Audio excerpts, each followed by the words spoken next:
Meeting of the House Senate Committees on Education Policy will come to order for this informational meeting on the state's ESSA plan. The clerk will note the roll. We're here today to fulfill a provision that was in session law, Section 53 of the Omnibus Bill, that at least 30 days before submitting the plan to the United States Department of Education, we would have this hearing to learn about the progress that's being made. So welcome back, members. It's kind of like old home week. It's good to have this socialization going on. Welcome back, staff. And a special welcome to those who came to listen or to provide testimony following the presentations by the commissioner and her staff. And an extra special welcome to Commissioner Casalius and to her staff, who I know have worked over a year to prepare this plan. Members, please indicate when you may have questions as we proceed through the presentation for all MDE staff, because you may want to ask questions at intervals rather than at the end, because if you've gone through the plan, you know this is organized a little differently, organized by title rather than by theme. So you might have different questions to ask at times that would be unusual, considering the fact that we often hear all the testimony and then ask questions. So with that, welcome Commissioner Casalius. Please say your name for the record and begin. And members, just to remind you, you have in your packets the plan, the PowerPoint, the document that is the decision document, and you may also have some testimonies that we have pre-placed. And of course, members, don't forget to fill out your reimbursement sheets now that we have been funded. My budget is whole. I can't say that for the senator, but welcome, Senator Pratt. It's great to have you at the table with me. But the House, I haven't spent any money out of our budget yet anyway, so please hand those to Andrew or to Tom at the end of the hearing for the House, so I can sign them after you've signed them. So again, sorry, Commissioner Casalius, for that little interlude, but welcome again, and please say your name and begin. Brenda Casalius, Commissioner of Education for the state of Minnesota. Representative Erickson, Senator Pratt, members, thank you for having us today to talk about the Every Student Succeeds Act, which replaces the No Child Left Behind Act, and the original Civil Rights Law of 1965, the Elementary Secondary Education Act of the federal government.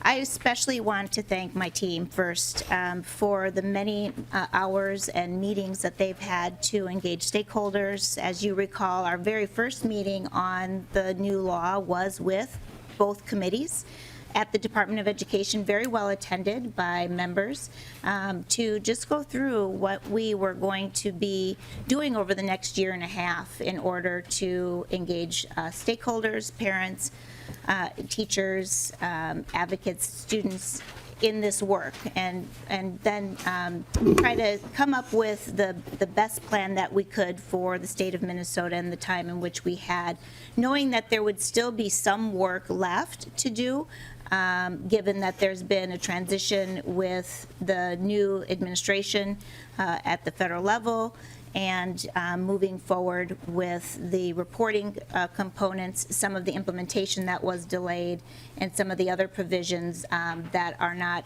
required at this time. So know that the plan that we provide to you today are the components that are due this next September. However, there are implementation pieces that we will continue to update you on, as well as really robust reporting that we plan on doing so that it's clear to the public and to our teachers, so that what we are producing is useful to student learning, and that we can ensure that every student has an equitable and excellent education. And so those are our goals as we move forward. What I plan on doing is presenting kind of an overview of where we've been, and then leaving it to my team to talk to the technical nature of the provision, seeing if we still have time. I'll answer some quick questions, but I do need to return to the agency for an afternoon meeting that I have scheduled with the Student Safety Technical Assistance Center Advisory Group. So I'll go ahead, we'll start with my formal presentation, and then take questions at the end if that's okay with you, Madam Chair. Thank you, Commissioner. Please proceed. Okay. So moving toward, I'm going to skip the first slide because I talked about that a little bit. Moving toward our engagement that we've had, again, I mentioned that we started out with meeting with the legislature. The bill was passed in December of 2015 and signed into law by President Obama at that time. And then we started looking at what some initial guidance was and started some initial conversations with stakeholders around some of the key components of the law and some of the key indicators, some of the academic indicators, our growth indicators, and started really engaging largely with key school folks, key advocates, and our diverse communities. We began talking to our Tribal Nations Education Committee and some of the key civil rights groups within our community. We held over 300 statewide meetings. They were regional meetings, community meetings. We had surveys. We used some of our technology to do Twitter town hall, focus groups, webinars, and other such meetings, working again with students and families and advocates. This included hundreds, maybe I think thousands of hours and thousands of stakeholders at many of these regional and community and technical meetings. Out of those meetings came a broader vision for what we would like to see within and captured within the Every Student Succeeds Act, some of which we're able to do and some of which we are not able to do because of the constraints of the federal law. The largest focus that we saw very clearly from our stakeholder engagement was that folks were telling us that they really wanted a plan for all students. They wanted it to be equitable. They wanted us to count all student groups and to be sure that they were weighted enough so that they weren't lost in the overall grouping of all students at a school. They wanted to make sure that there was a focus on early learning and a pre-K through 12th grade approach, focusing on transitions and focusing on flexibilities within the funding to be able to ensure every child has a great start as well as a strong program throughout that is aligned to academic standards that are college and career ready, and also fair assessments. They also really wanted a well-rounded education.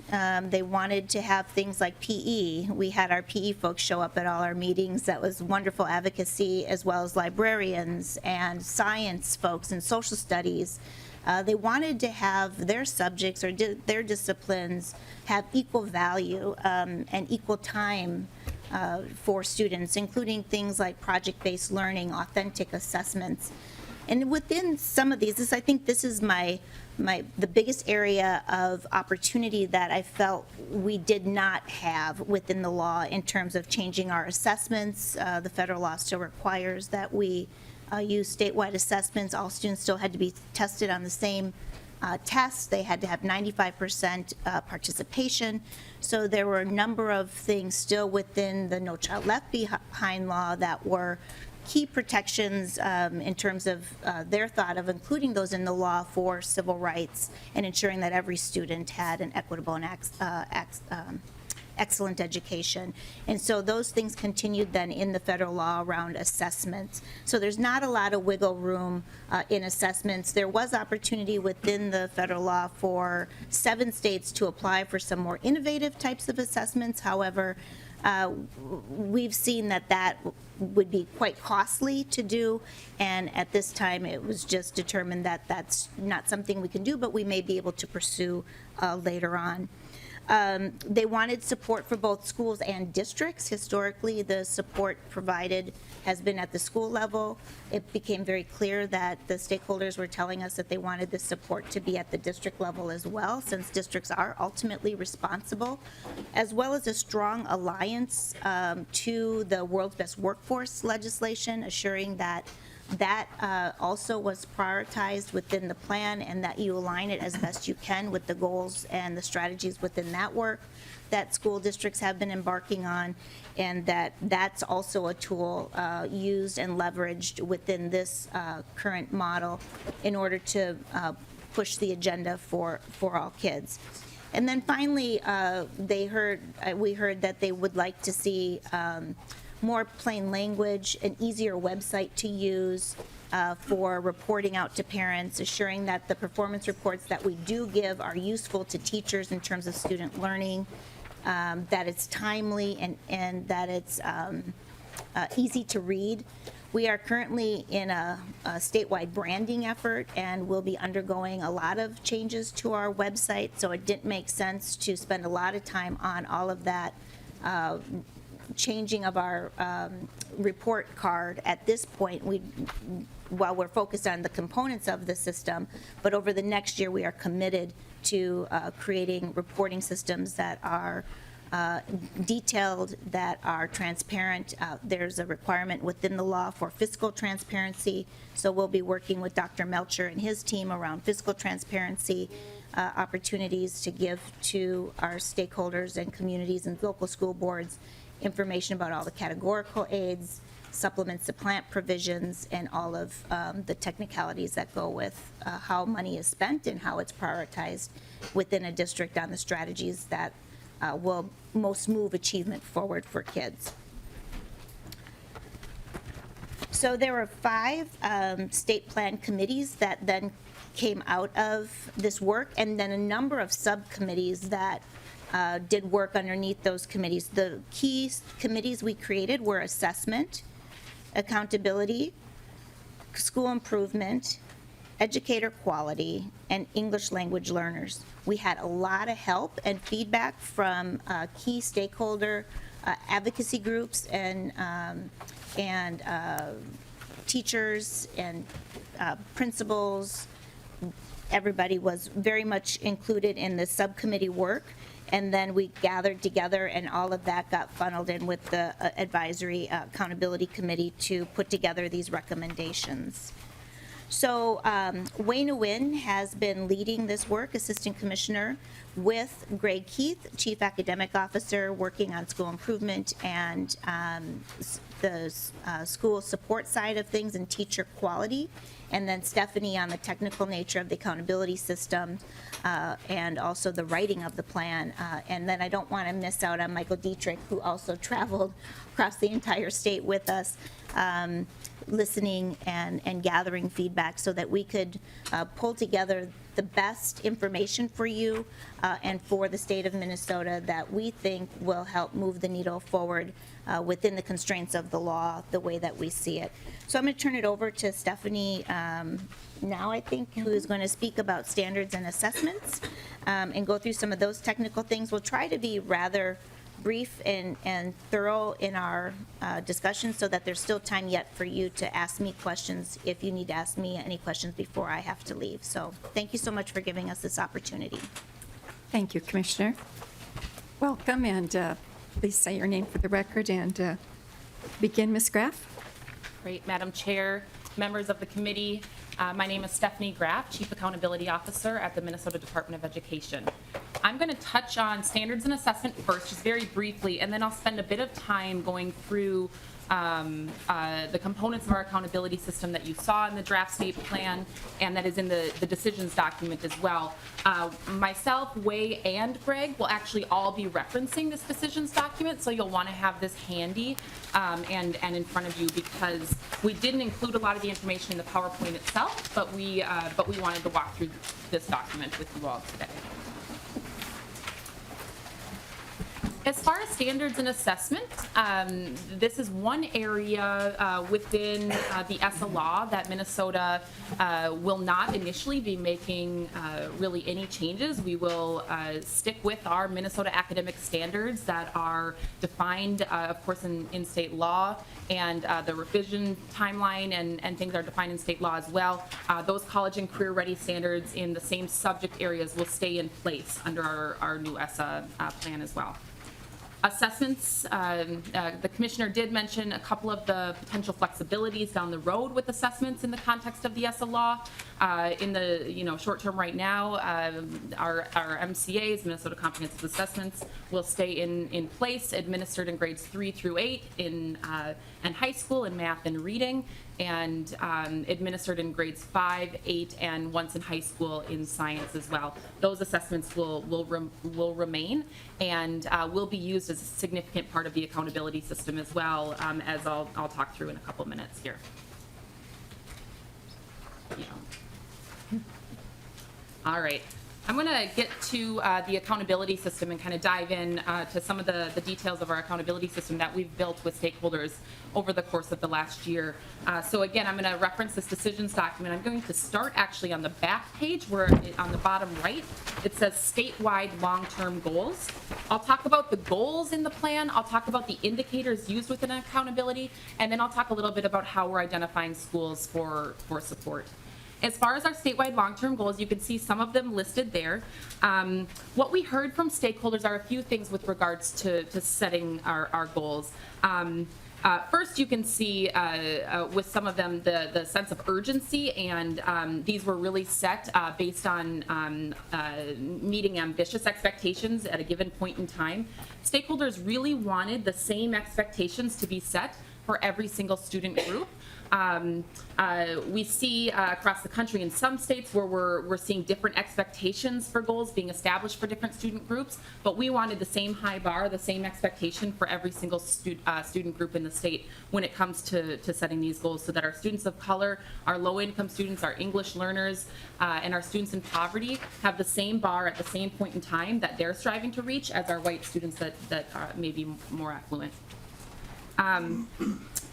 So the goals are listed here. As you all may be familiar, we have been, under our waiver and under the World's Best Workforce, actually reporting on an annual basis where every single district is and every single school is relative to statewide goals. And we will continue to do that, to be really transparent in how schools are performing and how they're progressing and moving towards these ambitious long-term goals.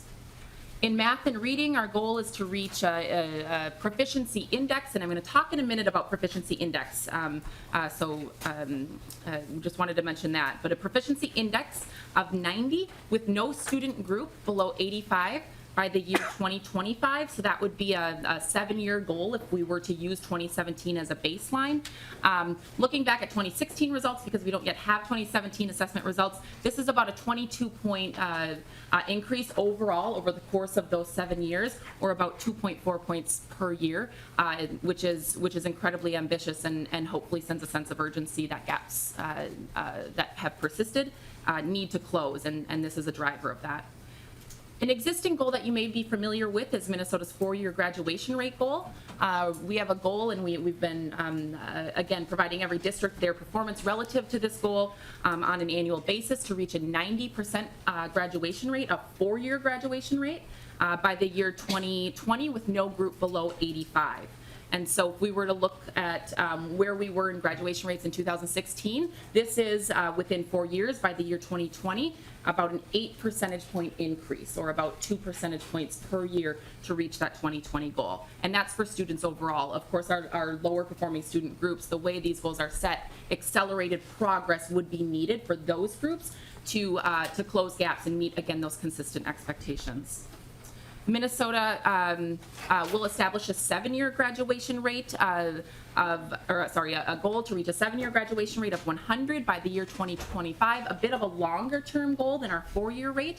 The 7-year rate does give some students more time, maybe some new to country students that are English learners, maybe some of our at-risk students, and particularly our a subset of special education students. We've heard so often about this, that are entitled to education until age 21, may not receive a diploma until age 21, and they, in the 7-year rate, which we will report and we will have this statewide goal on, and we'll look at performance of every school, they will be able to be captured in graduation rates. It may be an issue that some of you are familiar with, and certainly something that we've heard pretty consistently.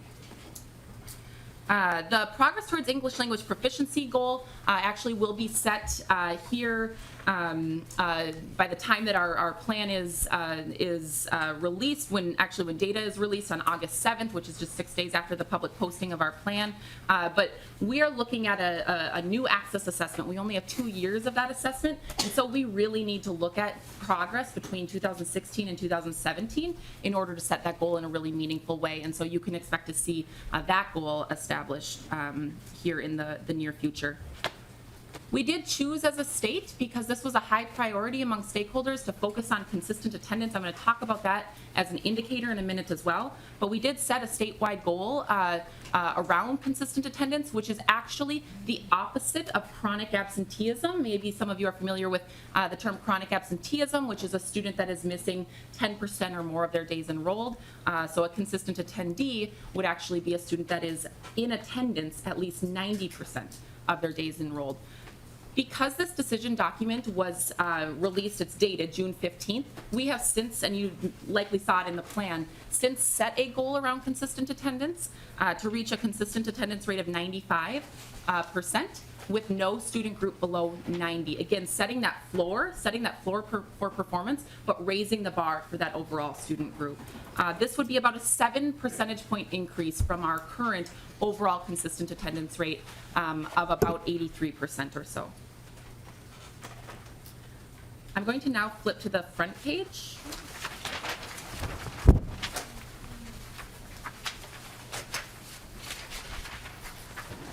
And I'll talk through the indicators that you see on the left-hand side of this page.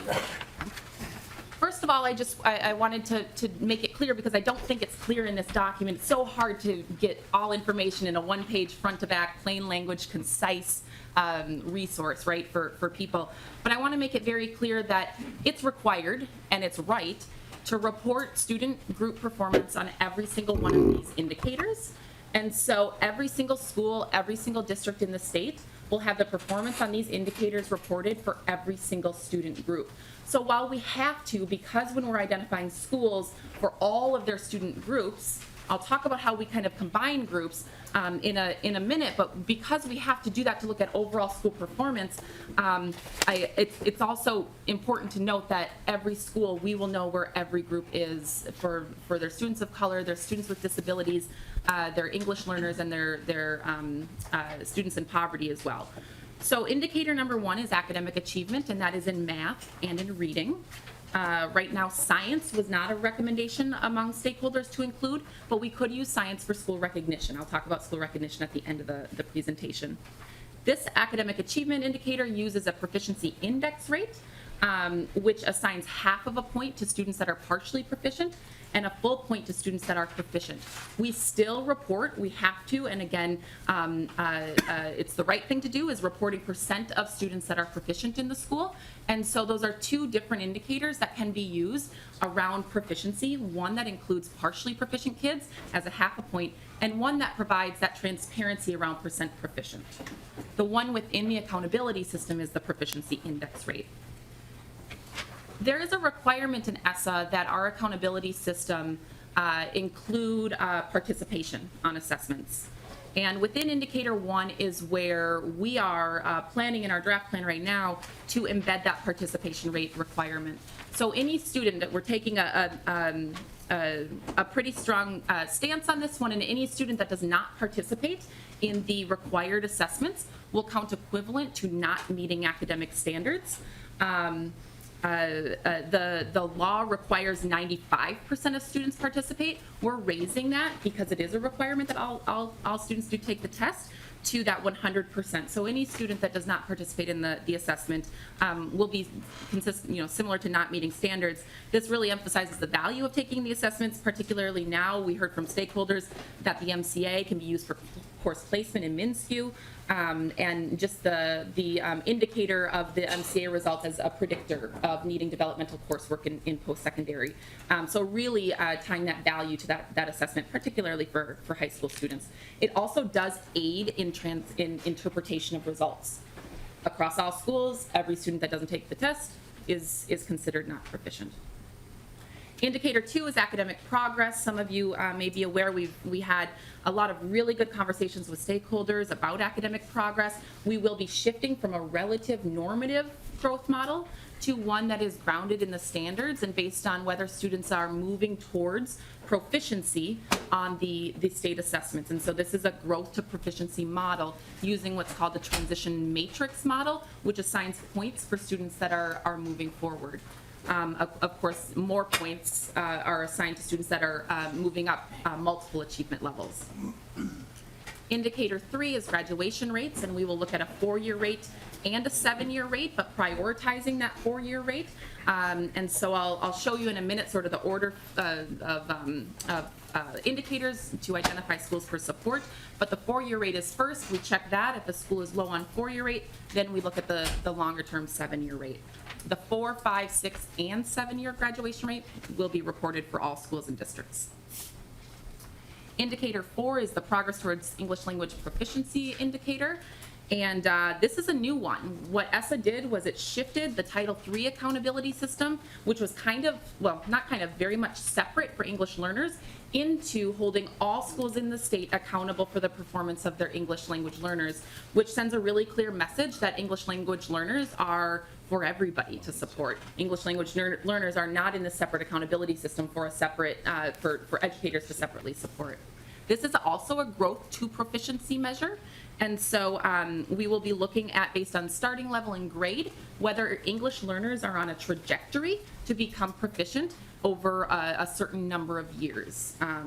And so again, it's both our academic growth model and our English language development growth model are growth to standard, growth to proficiency models, which is a shift from what we've done.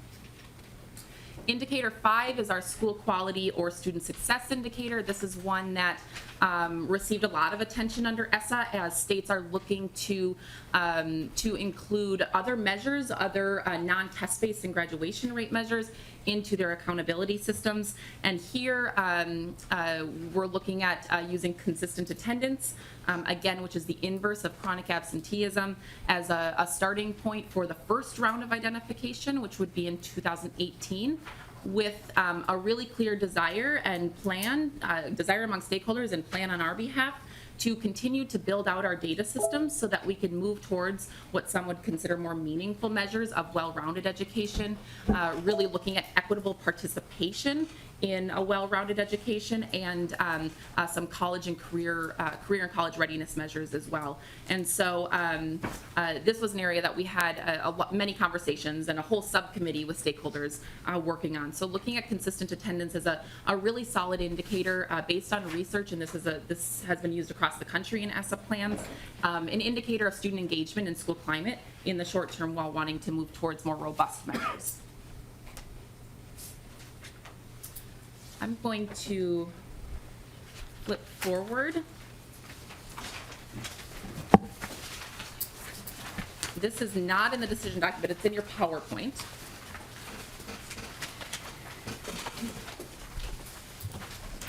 And this is the visual that we have today. We are working to refine this based on input.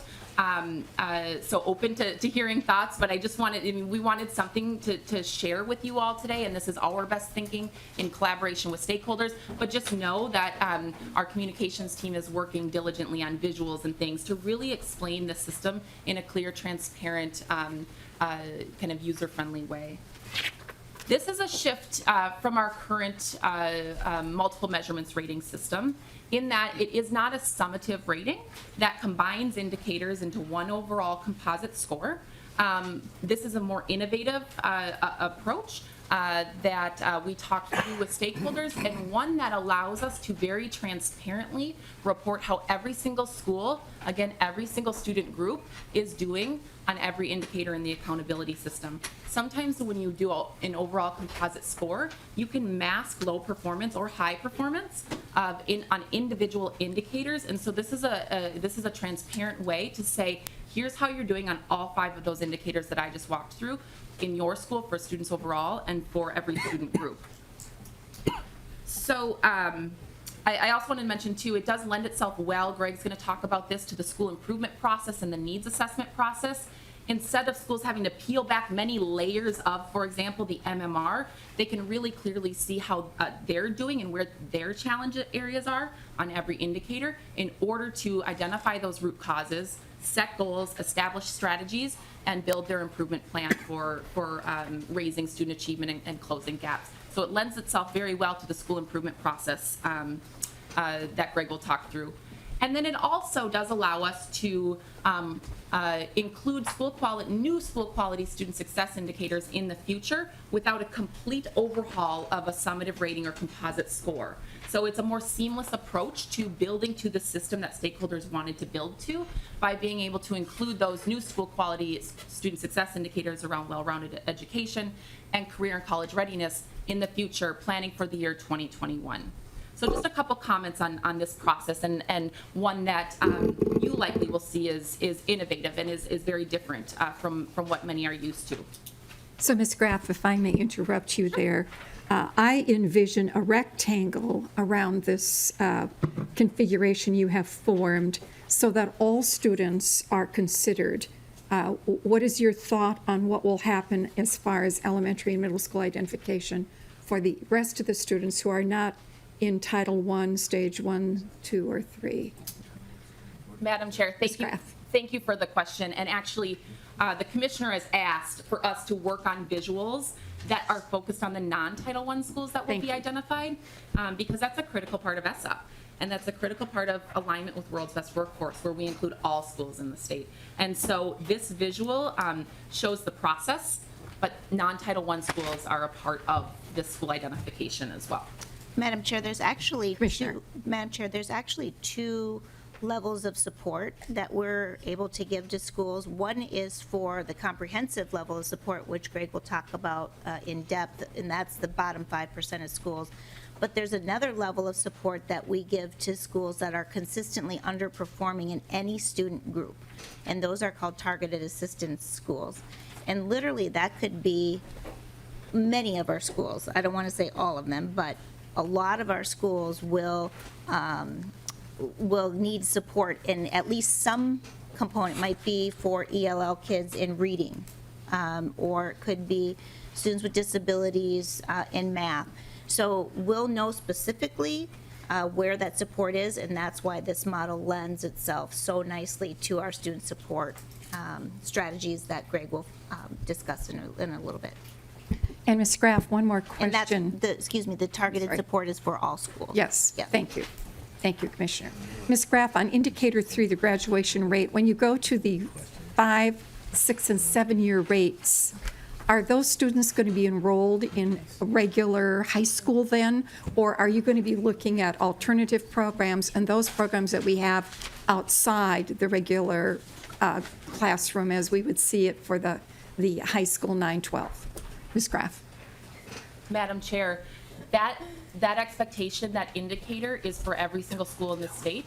Every high school that serves a 12th grader that is eligible for a graduation rate would have that 4-year, 5-year, 6-year, and 7-year, as long as they meet cell size requirements, graduation rate. Something I didn't mention, and I can't believe I forgot this because it's really, really important, is it's on the bottom right of the decision document, but it's really the focus around high schools that we're seeing in ESSA that we didn't see in No Child Left Behind, Right. and that we didn't see in our waiver, which is that any high school in the state with a 4-year graduation rate overall, or for any student group that's below 67%, so they're graduating fewer than 2/3 of their kids, is identified for comprehensive support and improvement. Minnesota took a really firm, the commissioner took a really firm stance on this one in collaboration with stakeholders as well, probably a higher bar than we're seeing in some other states by using a 4-year graduation rate and not an extended year rate. On-time graduation is the primary goal for all kids. So that's one. And secondly, looking at student group graduation rates. We could have done, per the law, an overall graduation rate requirement, but that doesn't mean that a school isn't failing for some student groups. So I wanted to mention that as well. Thank you. Please proceed. Thank you, Madam Chair. I'll just briefly talk through maybe the decision process, and I know the commissioner has to go, so I want to make sure that there's opportunity for questions there. This again, this is the process that will be used for Title I schools, but then it will be replicated for the targeted support and improvement schools that include both non-Title I and Title I. So first we would start with our overall pool of all Title I schools, and elementary and middle schools use the same process. High schools use a bit of a same process, different indicators. So we would look at our overall pool of Title I schools. Any school that is low in the bottom quarter in math achievement, reading achievement, or English language proficiency moves on. So a school could be low in 1 or 2 or 3 of those indicators, and that school moves on into the eligibility pool for identification for support. A school could be high in math, low in reading, and high in English language proficiency, and that reading low proficiency gets that school to continue on to eligibility. So that's the importance of keeping these indicators separate, because one indicator can get that school moving forward and into an identification for support. The order of these indicators also establishes the weight. Some of you may be familiar with the weighting in ESSA. Greater relative weight is given to the indicators that are first. And so the primary indicators are in this model: math achievement, reading achievement, English language proficiency, and those are first. That's the first cut, the first expectation. So those schools move on to, again, in the pool of eligibility, and then we do another check, and now we look at growth. And looking at student progress is so important, because students may not be reaching that proficiency bar, but they may be demonstrating growth towards proficiency on our growth model. And so we look at any school that moved on to stage 2 that is low in math progress or reading progress. And again, you could be high in one, low in another, and you still move on. And then the final stage is the lowest weighting indicator, which is consistent attendance. So any school that is in the bottom 5, that's where we do our bottom 5%. Any school that is in the bottom 5% of Title I schools for consistent attendance would be identified for support. I did want to mention that we've run a lot of data and done a lot of analyses, but that final cut for consistent attendance, when we look at academic performance for those schools, what we're seeing is that the schools that move on and are identified for the bottom 5% are performing far lower than our schools that are actually bumping out of that third cut of consistent attendance. So we're really getting schools that are low across proficiency or English language proficiency, growth, and consistent attendance to be able to focus our support on those schools that need it the most, given our capacity through the regional centers. With that, for the targeted support improvement schools, we would look at any school in the state, non-Title I or Title I, every single student group, and we would run it through the same process to identify those schools that are consistently underperforming, and that's a term that's used in the law. But we would say, here's a non-Title I school. I'm just giving an example. That non-Title I school has a black student group, and we're going to check if that black student group is lower than the 25th percentile at stage 1, lower than the 25th percentile at stage 2 on either of those indicators, and lower than the cutoff for consistent attendance to identify the bottom 5%. So that's where a key equity piece comes in, that we're looking at all schools in the state and their student group performance through this funnel. There's one other targeted support and improvement identification, and that looks at schools with any student group, again, any student group at all, that is performing like the bottom 5%, and that's where we would compare to the average of the bottom 5% of schools. So there's a couple ways to look at student group performance to make sure that we're really catching and able to focus our supports to those schools that maybe overall are not falling in the bottom, but have a student group that needs some support. I don't think I'm going to talk through the high school example. I think it's so similar to the elementary and middle.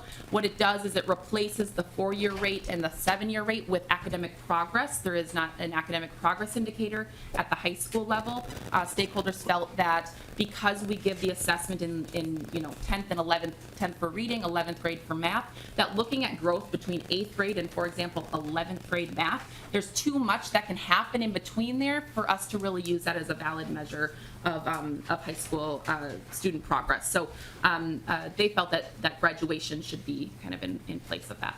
So, Ms. Graff, I have a question, though, looking at the high school identification process. Okay. So we've walked through stage 1, stage 2, stage 2B, and stage 3, but it seems to me that if students are showing up, then it's not going to be a low-performing high school. Is that correct? You know, if the consistent attendance is in place, that school might not be low-performing because it has reached that. So this is a little confusing to me, and I have made a comment on my comment sheet, so I don't know if you want to consider that now or wait with that, but. Madam Chair, I'll just briefly touch on it maybe. So you're right, that stage 3 is a check. These are all thresholds, right? So that stage 3 is a check. If a school is high enough there, they would not fall into the bottom 5%. I can tell you for high schools, right now, given our Title I schools, 5% of high schools is about 7 high schools in the state, so it's Right. very few. Every single one of those 7 in our data runs right now are already identified for low graduation rates and already would receive that comprehensive support and improvement. And so, so even if a school at that final threshold is high enough in attendance, that expectation for graduation rates would still get them that support. So, Ms. Graff, that low-performing school would not exit this designation simply because they improved their attendance. Ms. Graff?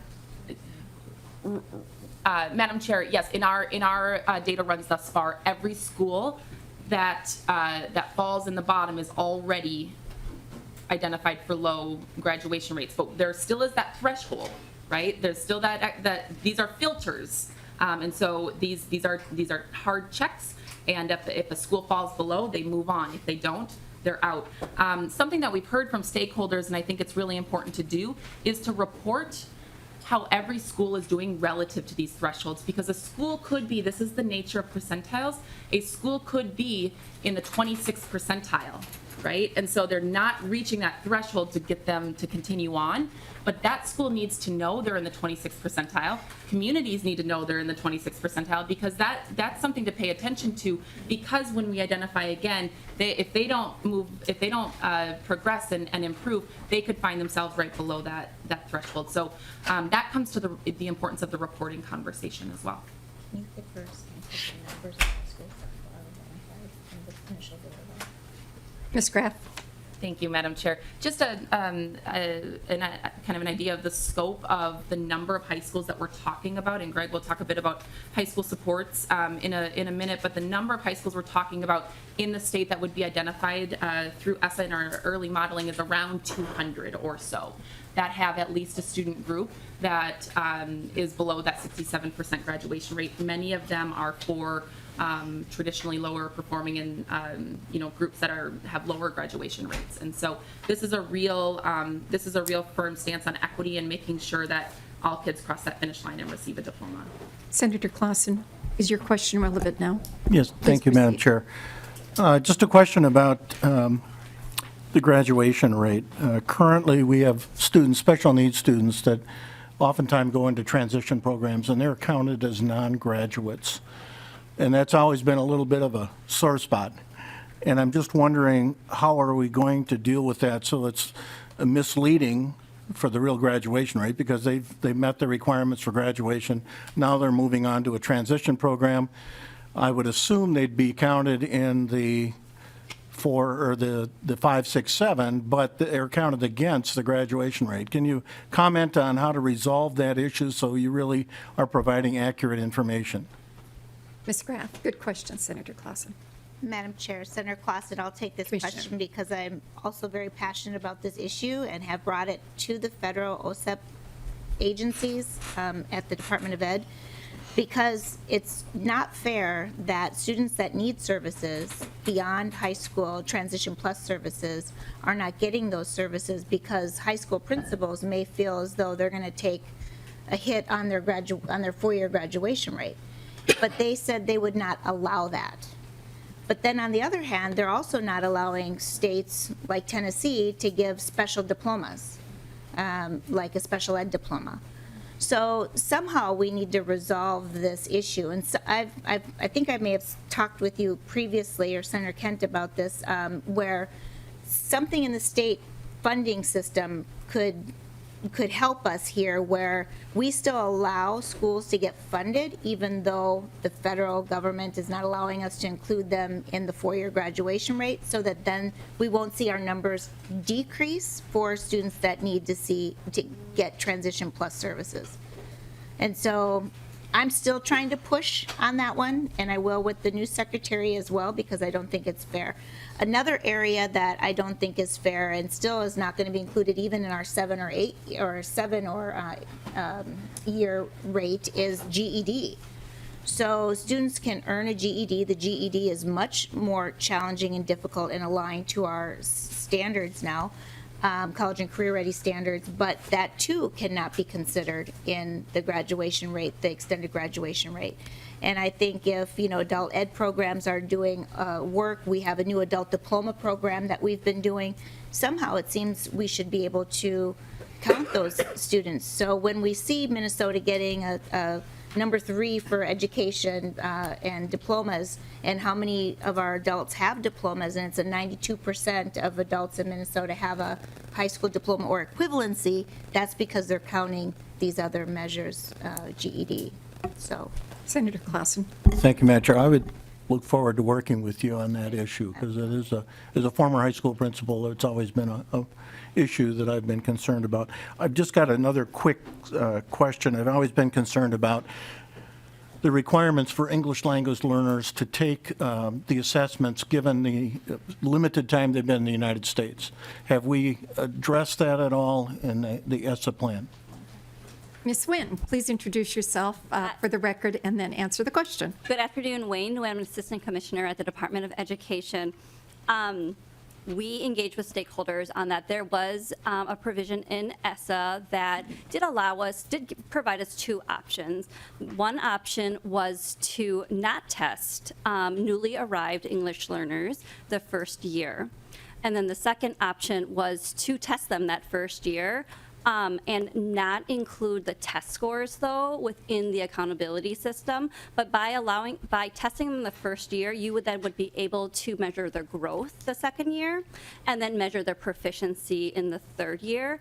As the commissioner mentioned, we did have an EL committee that did tackle this, and we brought the question to the committee. And I won't say it was a consensus recommendation, but we did receive a recommendation that, yes, these newly arrived students should be tested that first year so that we can measure the growth and the proficiency. Thank you. Thank you, Madam Chair. Thank you, Senator Clausen. Senator Hoffman, relevant to this? Absolutely, Thank Madam you. Chair. Thank you. And I think this is going to pose a series of questions, but I'm going to be brief. And Senator Clausen, thanks for bringing up the issue of the youth with disabilities, because in '66, when Title VI was added to this Elementary Secondary Education Act, they were specifically looking at that. And I've yet to hear you talk about that except in one statement. And so I guess what prompts my question, Madam Chair, and this is something we can follow up later, because I'm just as perplexed as you are on some of the presentations. Maybe we need more time on that. But 2 things. Number 1 was your statement. But number 2 was when Ms. Graff, you made a comment about growth model to proficiency or growth model to standards. I had a moment of shock in thinking that I just got back from a conference where we talked about the emerging states' emerging leadership when it comes to education and addressing some of the issues that you're talking about. And my question to you is, if you start to see more competency-based platforms out there, and you see the differentiated instruction models that you've heard about for many years out there, and you talk about flexible learning for a child that really fits to more of a growth model than anything else. And so I guess the question is, did I misunderstand you when you said growth to proficiency or growth to standard, meaning we're going to get less flexible in our approach, right? And if we're not truly looking at the individualized needs of a child, how is this going to address specifically? It's related to Greg's question, Senator Clausen's questions. It's all related to the fact that there is a little bit of confusion on how is this going to be flexible to the unique and individualized needs of a child and their disability and how it affects their education. Ms. Graff. Thank you, Madam Chair, and thank you for the question. The growth to proficiency model, and again, this was discussed at length with stakeholders, we'll look at every single student and all student groups and whether they are moving towards meeting standards.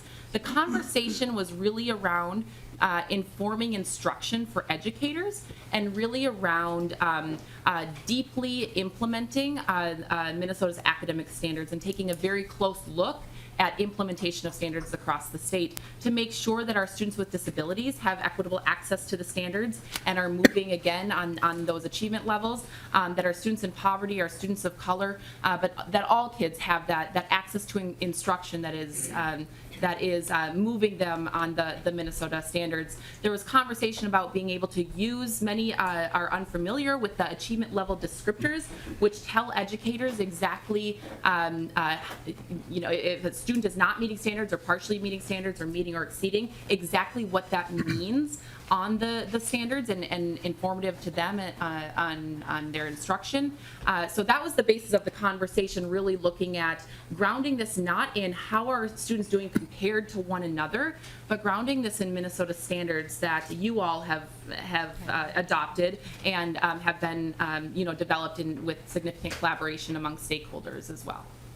Senator Hunt. Thank you, Madam Chair. I think it still begs the question about the flexibility, and when you're looking at the differentiated instruction side of it and the growth model, it's like there's still a missing gap, and I can't wrap my fingers around it yet. And I don't have 5 hours today because I don't want Representative Erickson saying, Hoffman, you held this up, and that's not okay. So I'm going to withhold, and hopefully this will flesh out because I know the Commissioner, Madam Chair, has got to go someplace, but I do have some more questions which I can follow up on later. So thank you, Madam Chair. And members, remember, you can submit comments to the Commissioner, to any one of her team, as I'm going to, with concerns. We can't cover everything today because, as you can tell, this is a very large undertaking, and there's no way we can talk about all of the specifics. So please keep that in mind, because I know that the team would welcome that, and they will receive several from me. So please do that, and Senator Hoffman, I would appreciate it if you do that too. Please proceed. Madam Chair, I'm going to turn it over to our Chief Academic Officer. Thank you. Greg Keith. Welcome. Please you. say your name for the record, Mr. Keith, and begin. Greg Keith, Chief Academic Officer at the Minnesota Department of Education. Thank you. I'm going to talk a little bit about the school improvement work, and I will attempt to be brief because this is a topic that could be talked about in some depth. So I'm going to hit some of the high points. Really, in the school improvement work and the planning around the ESSA state plan, around school improvement, two of the Minnesota pieces of context that we really wanted to work from and work with were world's best workforce legislation and world's best workforce activities that districts engage in, and the regional centers of excellence, which we've used to support districts for about 5 years now. We will use the world's best workforce. One of the changes we'll make to how the regional centers work with schools is through world's best workforce, we'll be shifting our focus from school level supports to district level support so that we can better leverage world's best workforce activities to improve schools and so that we can create more sustainability. This is also in alignment with new requirements under ESSA that districts have more responsibility around school improvement than states. We've also aligned interventions so that as we're working with districts under world's best workforce that aren't making progress at the district level, we're aligning those interventions that we're using with districts to the same types of interventions that we're using with schools. We will support schools, specifically schools identified under ESSA. We'll support schools identified under ESSA in one of two ways. To districts with high proportions of schools identified for comprehensive support and improvement or targeted support and improvement, which has already been talked about, we'll make direct grants to districts so that they can fund school improvement activities and differentiate activities for their schools. We'll still work in partnership with them, but we'll directly fund those districts to engage in school improvement activities with their schools. For smaller districts, or districts that don't have a high proportion of schools identified for support, for charter schools, we'll provide direct services to those schools to support their school improvement activities through the regional centers of excellence. We have created a differentiated model that the regional centers will use, starting with prioritizing the highest levels of support for schools that are in districts that aren't making, for identified schools that are in districts that aren't making progress under World's Best Workforce.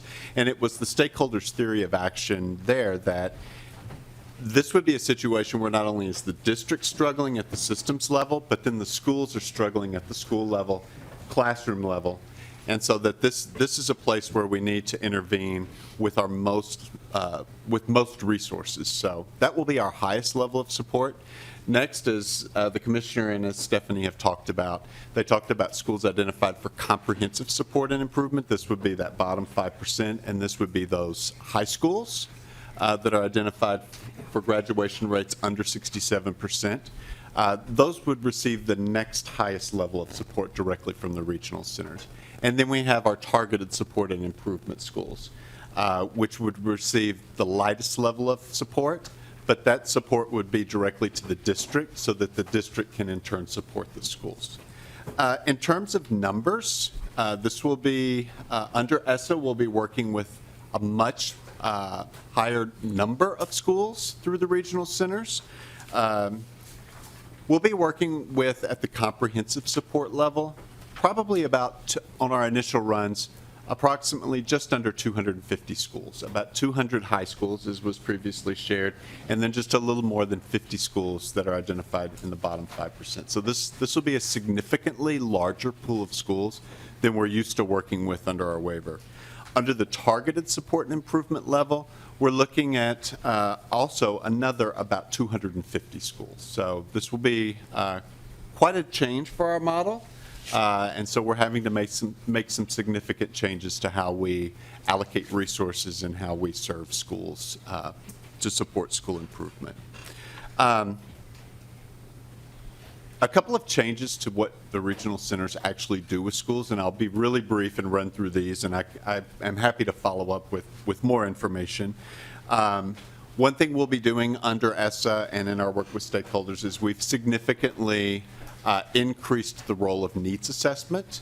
Our current needs assessment model mainly looks at student performance data, which, as you know, is only one indicator of looking at where a school's at. So we'll be beefing up our needs assessment process, and very specifically in our needs assessment process, one thing that we'll be doing under ESSA is we'll be looking at inequities. Inequities in terms of how resources are allocated, resources are used, human capital is used, teacher talent is used. And so this will be a significant addition to our needs assessment process when schools are identified. We will be producing a list of evidence-based turnaround practices. It will be a non-exhaustive list, so schools and districts will not have to choose from this list. But one of the requirements under ESSA, a new significant bar for school turnaround, is school improvement plans have to include at least one evidence-based practice, and ESSA clearly defines what evidence-based means. And so the state will do a lot of that work for schools and districts and produce a list of evidence-based practices that they can choose from but don't have to choose from. That list will be, so getting to Stephanie and her comment about the transparency and how the identification system, the funnel, if you will, give schools specific information about where they're underperforming and why they were identified.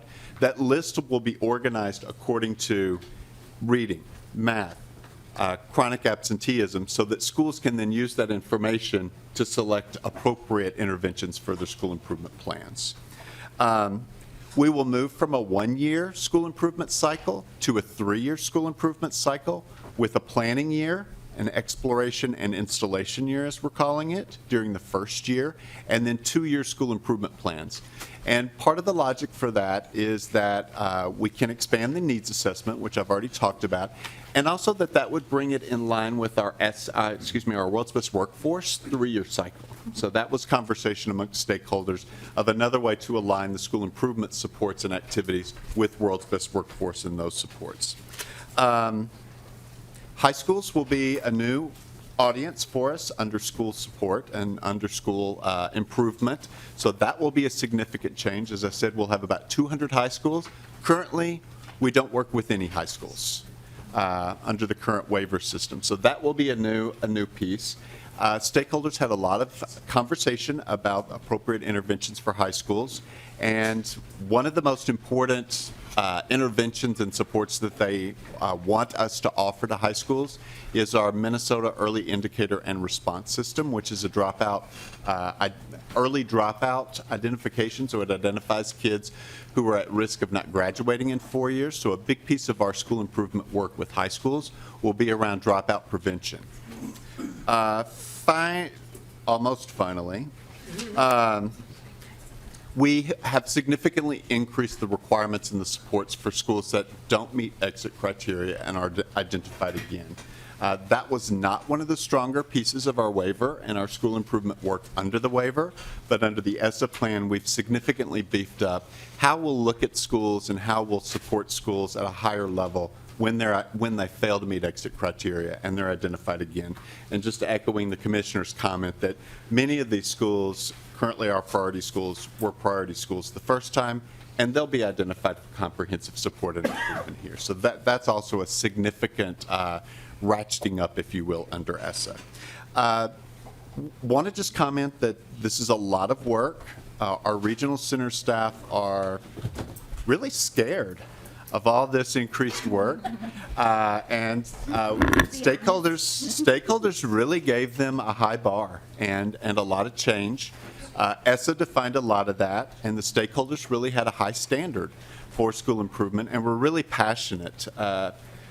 I think they were they were my project, my advisory, but I think they were the most interested and involved. I think some other project teams might disagree.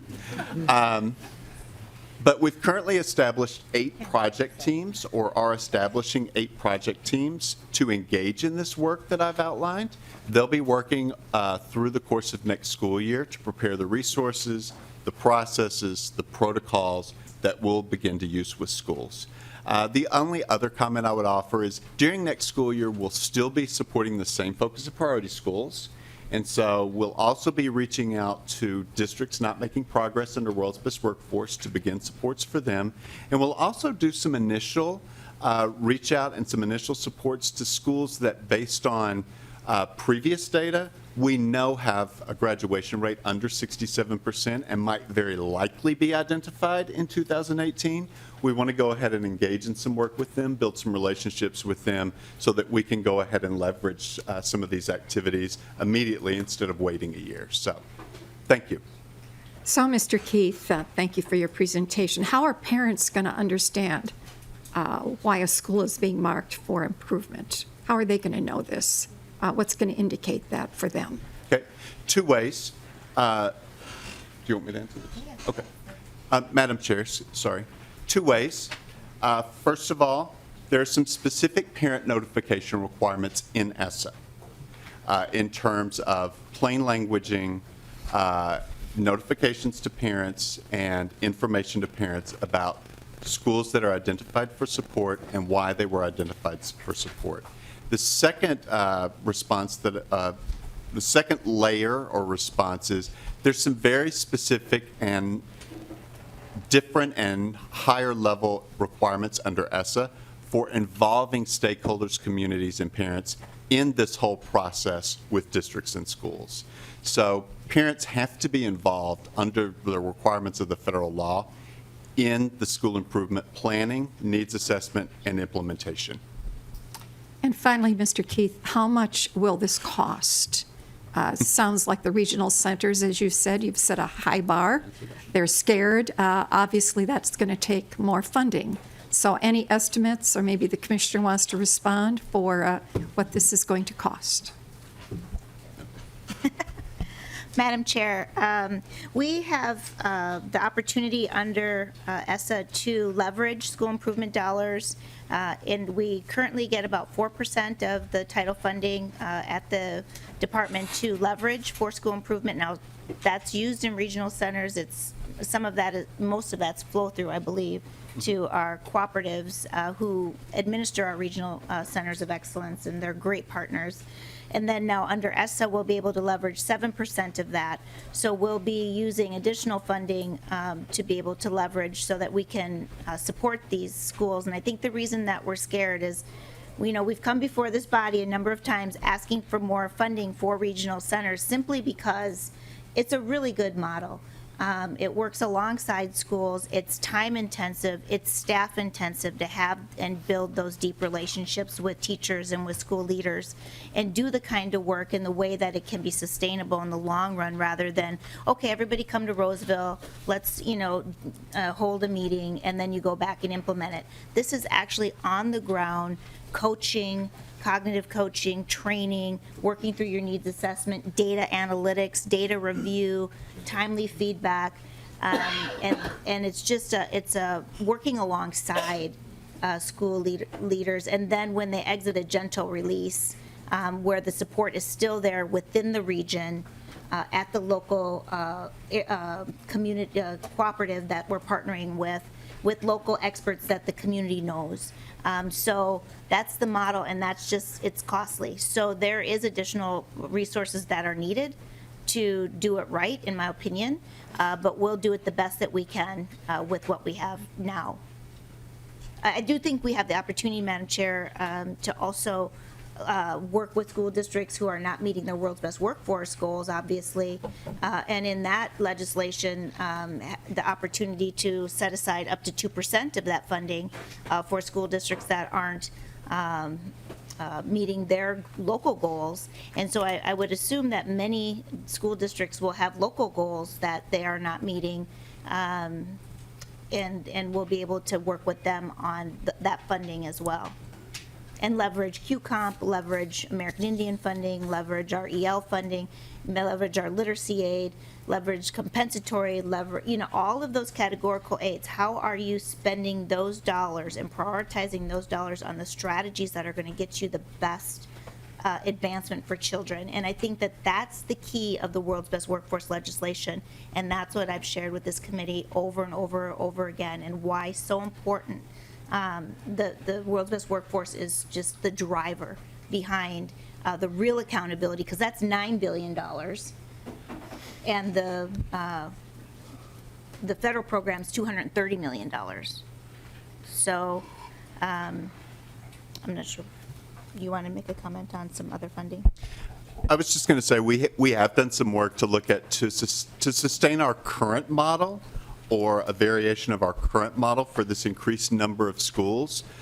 We would be, our estimate when we began to ballpark and look at human capital that would be needed was about an additional $8 million of state funding. So Thank you. back to the commissioner's comment, we do what we can with what we have.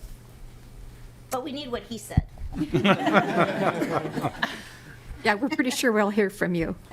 These are very ambitious goals, team. So, I appreciate your focus on proficiency, your purposeful attempt, especially Mr. Keith, to align with the world's best workforce, because you've heard me talk about how important that is since we have it in law. You're consulting with stakeholders. But I think that, what I'm not reading in the plan, and I know it's still somewhat in its infant stage, but more focus on student outcomes, empowering local districts and charters, and providing meaningful school performance feedback to parents in particular, and then our teachers, very important, and then ultimately our taxpayers. So I hope that when you go back to the drawing board now, that you will work on making sure that this is not seen as such a compliance model, but a way to help our teachers know how to help our students, and for our parents to know how to help their children and know that they're making progress toward a world-class education, which has always been our goal. So I imagine, Commissioner, you probably have to leave, and we have to finish the PowerPoint so we can move on to testifiers, because we have a good 30 minutes of testifying needed. Representative McQuaid, do you have a question before we move on? Thank you, Madam Chair. love our schools. I went to the schools I represent now, but I am recognizing more and more that a lot of the things we're asking schools to address are not education-based, but there are things that we don't deal with as a legislature. And as specifically when we're talking about chronic absenteeism, our district has identified that mental health for students and parents is actually the largest contributing factor to chronic absenteeism for students. Now, sure, we can do stuff in schools for students, but not for parents. And so if we're getting to a place where we're seeing some of these out-of-school factors that with all of these dollars we can leverage and all of these regional center solutions that can't fix it because it's not education-based, are those things that you can bring back to us as a legislature and tell us, this is as much as we can do with what we have in a school. We need to do this outside of school now? Mr. Keith, you want to take that, or Ms. Madam Graff? Chair, we can do that. And just a reflection I would offer on your question and your request is, I mentioned evidence-based practices. One of the few evidence-based, not one of the few, one of the evidence-based practices, one of the few that has a significant amount of evidence is this concept of full-service community schools. And I know we had some grants that were funded previously, and some of the schools that we've worked with through that grant program have been schools identified for support. And we have seen a school in Minneapolis comes to mind as an example that turned around, and had we re-identified schools last year, would have been a reward school instead of a priority school. And when you talk to that principal, who is of course the architect of this turnaround, one of the main strategies that he references is that they were given this full service community schools grant. So just reiterating exactly your observation that we need wraparound services for students and teachers and kids to support school turnaround and student progress and achievement. And MDE staff, I think we're going to need you to return probably later in August, to clear up some of the questions that we've asked and some of the comments that you're going to receive from us. So do look forward to probably hearing more from us. We want clarity, we want transparency, and we really want to focus on the reporting system that parents are going to look at. And I know there's no model included in the plan, but I think that'll be in the next stage. So do look forward to that. I think we have to move to English learners now. Ms. Nguyen? Thank you, Madam Chair, and I will keep this brief because I know that we are running short on time, and I think Ms. Graff answered a lot, or included a lot of Yes. in her presentation, and Senator Clausen asked actually a question that is in the decisions document about testing and when we test for newly arrived English learners. So what I just want to reiterate is that this is one area where we actually do see a lot of great opportunities, and really, again, as Ms. Graff said, bringing English learners and those students into this accountability system so that school districts and schools really do see this as this is everyone. We all have to work together to meet the needs of English learners. And we were, we had a great committee. We had teachers, we had EL coordinators, we had community members, parents. We held focus groups with students. I will just say the EL team at the Department of Education, they are really, really passionate. We've developed some great relationships with our community partners, and we will continue doing this work because we've identified through this process other things that we will have to do. One last thing I think I just want to touch on that wasn't touched on as part of any of the other presentations is the requirement in ESSA for us to have standard entrance and exit criteria for identification of English learner students. And this really is, Minnesota has been a leader in this through the LEAPS legislation that was passed a few years ago. So I think Minnesota was really ahead of many other states in this. But ESSA gave us an opportunity, again, to kind of really look at the system and really listen to the community and identify some areas in which we can improve the process. What we learned was that really there wasn't consistency throughout the state on how school districts were identifying English learners. So we will have a consistent screening tool that districts will use and consistent expectations and consistent training to school staff to first identify these English learner students. Because what we heard from parents and community members is that they had different experiences depending if they moved to a different district. And then really, again, just starting at the very beginning of the process, every single family has to fill out a home language survey.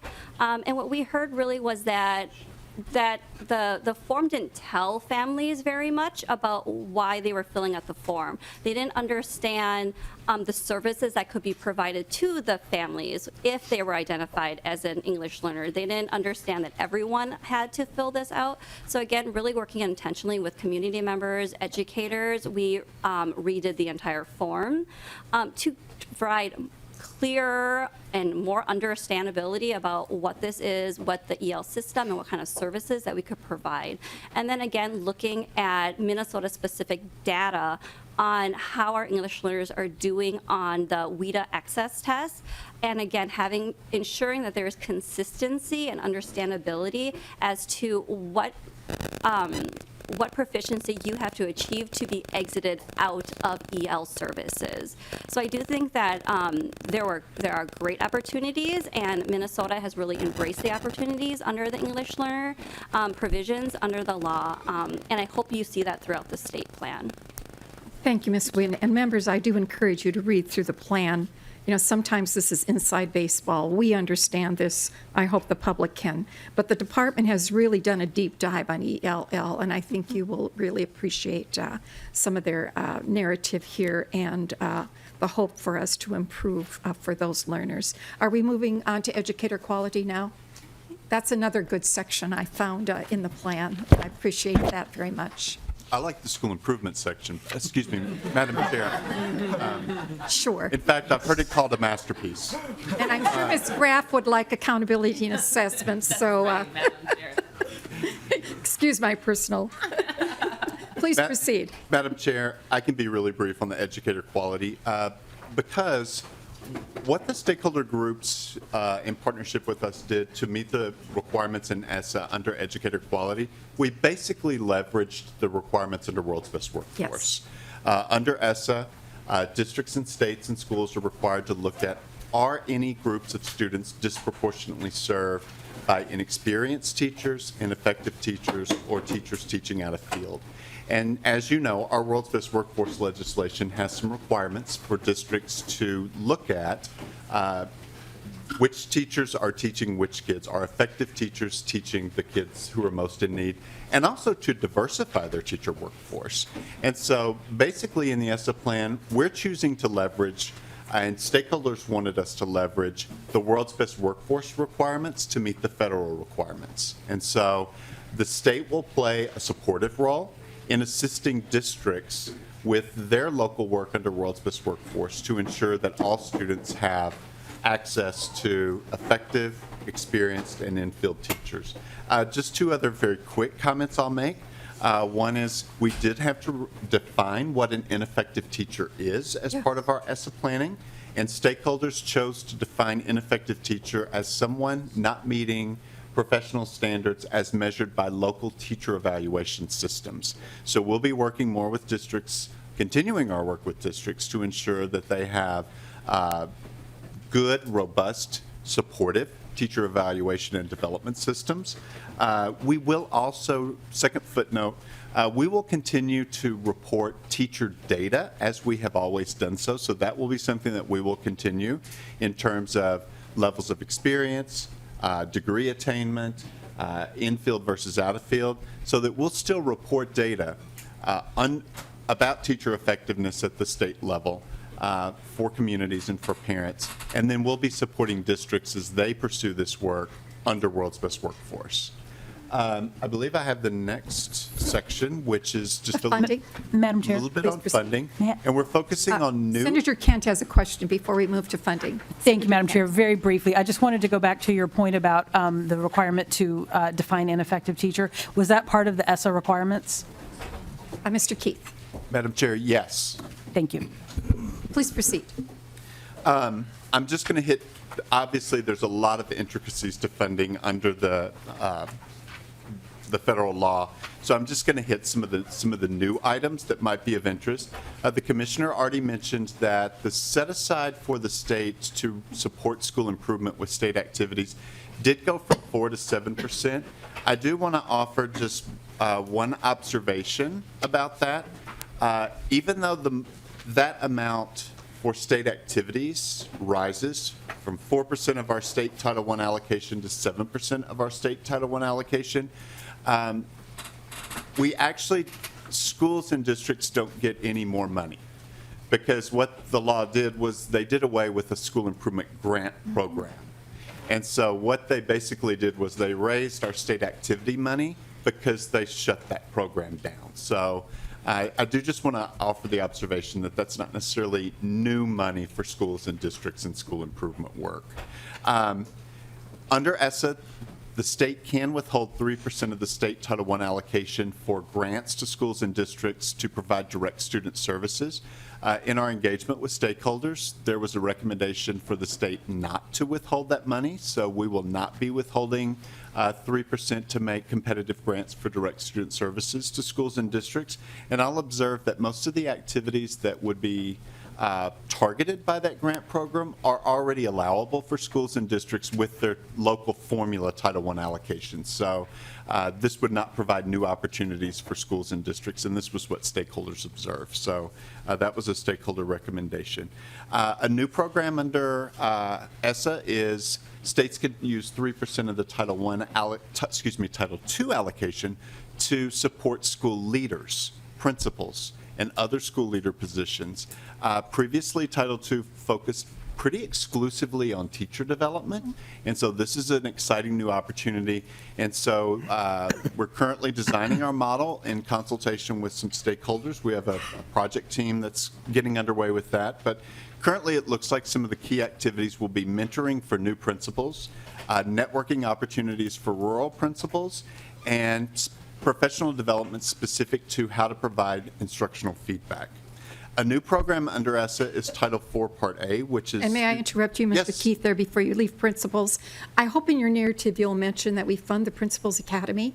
That has been so successful, but I did not see it mentioned in the narrative, and maybe you're getting to that, but I would hope that would be added as a program that the legislature supports, because it really has improved our school leadership and will continue to do so in spite of this Title II designation. So please think about that as you proceed. Please go on. Thank you, Madam Chair. And then finally, the Title IV Part A grants. This is about a $4 million program. So this will be $4 million in grants to schools. It'll be a competitive grant program, and it really supports school programs in one of three areas: either offering students well-rounded educational opportunities, creating safe and healthy environments for students, or instructional technology and the use of technology. So that will be a new program that we are currently issuing the competitive RFP for to schools and districts. Thank you. Thank you, Mr. Keith. And Ms. Nguyen, would you complete, we have about 3 minutes before we have to start testimony, the dates for public comment, et cetera. Sure, thank you, Madam Chair. As you may be aware, we will officially be posting our ESSA state plan for public comment beginning August 1st, and we will be holding a series of public meetings to inform the public and to also gather input and feedback from the public. So as you can see, we do have 3 public meetings scheduled throughout the state in the month of August. In addition to these, I will say that we are going to different conferences, and we are accepting invitations from different associations to also present and speak about ESSA. So I would put that out there to any of the organizations here that we are more than happy to come as our team is able to speak on ESSA. And to the public to note that if they don't get their say in today, that these meetings are available to them to express directly to you. Thank you. And during the public comment period, we will have, an email address and a phone line in which we can also provide public comment. We just wanted to let you know kind of the next steps as well. So we will be submitting the plan for public comment. After that, we are in the second round of states submitting our state plan to the U.S. Department of Education. It is due to them by September 18th. Once they've received our state plan, they have 120 days to review and approve our state plan. And then Title I and Title III are the ones that are going through peer review process, and then the other ones are just kind of going through programmatic review. And I'm going to hand this off to Stephanie. Madam Chair, I'll be very brief, but I think these are a few important points to make before we wrap up our presentation and move on to more testifiers. One, data reporting has come up, and Madam Chair, you expressed the importance very clearly. The Commissioner talked about it. I mentioned it in my remarks as well, but this is a big priority for MDE to collaborate with stakeholders and make sure that over the course of the next year, when we engage in dialogue with families and communities and educators about what they want to see for our data reporting system, that we're building something that is clear, that is transparent, that allows users to see a summary of how a school is doing and at a glance, kind of overall, but also allows those users to dive deeper where they want to dive deeper. We've heard clearly from stakeholders this is a priority, as it is for us as well. We've heard some clear themes and values, but really we're embarking on that work beginning really after the submission of our state plan over the course of the 17-18 school year to build what we've referred to as kind of this dashboard, which actually may be separate from the Minnesota report card, because the Minnesota report card is fairly compliance-based, and there are so many requirements from a federal standpoint about how that data can look at what needs to be included. So what we've heard is maybe we need to build a separate dashboard that is more user-friendly for parents and families. So that's a priority, a big part of our work over the next year. The school quality or student success indicator, I mentioned this, really wanting to move towards measures of well-rounded education, college and career readiness. A big part of that is increasing compliance for districts submitting through the Minnesota Common Course Catalog, which is really our main vehicle to understand student participation in courses throughout their pre-K through 12 career. Right now, about 46% of schools in the state we have data for through the Minnesota Common Course Catalog, which is a reason why we couldn't right now move to including that equitable access piece to well-rounded education. So that's a priority for us as well. The school recognition process we'll be working on, thinking about what are indicators that we can use to recognize high-performing schools, and what does it look like to disseminate and share those practices and replicate those practices across the state. This is an area for opportunity to align with World's Best Workforce, which districts and schools are demonstrating success in the 5 areas of World's Best Workforce on the performance measures outlined in state law. Science inclusion, there's been a lot of ideas around what could be used to recognize high-performing schools, and the Commissioner did touch on the further exploration needed for any assessment flexibilities in the future.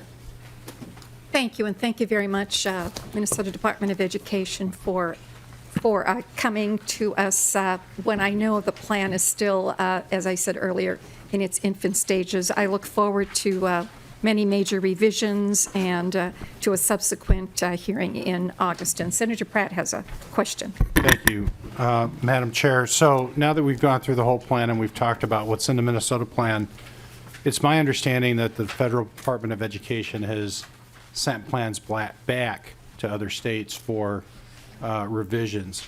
Can you talk about the criteria that the Department of Education's used to send those plans back and how you've addressed those specific criteria? Ms. Graff. Madam Chair, I can touch on this. We've been watching the process, as you can imagine. As some of you may know, and I'll try to be brief here, in March, the President signed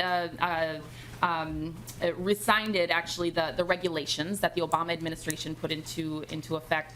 And so what that meant is that we were really left with, and rightly so, left the law and having to make sure that we're building a plan that is compliant with the ESSA law, as we had been doing all along with stakeholders, but we didn't have that additional sort of regulatory piece to guide some of the work and support some of the decisions.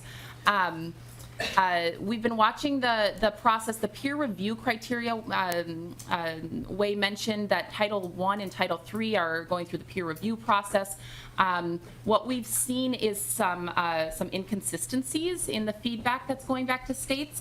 Some would consider overreach on behalf of the department with defining ambitious goals, defining how science can be included in very specific ways, defining career and college readiness and the use of advanced placement in IB. And so we're watching some of these things. What we've seen is that in the feedback, states across the country, there are 16 that have submitted, are not receiving consistent responses and are not receiving consistent requests. And part of that may be the nature of the peer review process. But we do have the opportunity to continue to watch that process. We've only seen the early stages of that, really. So we'll continue to monitor that as states continue to get feedback. Not all states have received feedback in it even. You know, I know Congress is closely watching this too. Maybe some of you were aware yesterday there was a large hearing on early implementation of ESSA. So we're trying to stay engaged in that conversation to hopefully inform our work over the course of the next 6 weeks or so before or 2 months or so before we submit in September. Senator, oh, I'm sorry. No, thank you. Senator Clausen? Thank you, Madam Chair. Just a quick comment about the school recognition process. So often, we recognize the school, but we forget about the people that actually made that happen. So I hope, and you're looking at recognition, you look at the teachers, the aides, principals, all those people that made that school a success, rather than just saying this school has been successful, that we really drill down and say, these are the people that made it happen. So just a comment. Thank you. Thank you. Thank you again, Department, and we'll move to testifiers.